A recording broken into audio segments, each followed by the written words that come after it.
Crash Valheim was the failed son of a prestigious family of swordsmen, born without any talent for the sword. Instead of receiving the blessing of a god, he was cursed by an evil deity. Because of that, he gained the ability to steal anyone's curse using his black cloak. But rather than living freely, he was used as nothing more than a tool by the world's hero, a regressor, serving as a vessel for every deadly curse they encountered along the way. By the end of his life, Crash was completely broken, weak, terminally ill, and coughing up blood whenever he tried to do anything. He had outlived his usefulness. Once his role was over, he was thrown away like garbage. Meanwhile, Arthur, the hero, prepared to turn back time for yet another attempt, sharing the memories of his previous life only with the girls of his beloved harem. What he never expected was for Crash to steal his regression ability at the very last moment. As a result, Arthur ceased to exist, dying in that world consumed by the apocalypse, while Crash took his place and returned to the past. Now, Crash is the one carrying the burden of saving the world. To rewrite the future, he'll have to steal countless abilities, grow stronger than ever, and survive against enemies far beyond his current limits. Will he succeed where the so-called hero failed, or will history repeat itself once again? On the battlefield, already littered with the dead, that useless guy was doing nothing. A female warrior ordered him to instantly remove Lord Arthur's curse. Even though he was severely wounded, the sorcerer knew he was already at his limit. Still, he decided to absorb the curse. His name was Crash Valheim, a failure, but a descendant of the most powerful lineage. With his bizarre power, which made hands sprout from the palms of his own hands, and strongly resembled Daedara's ability, he used the black cloak,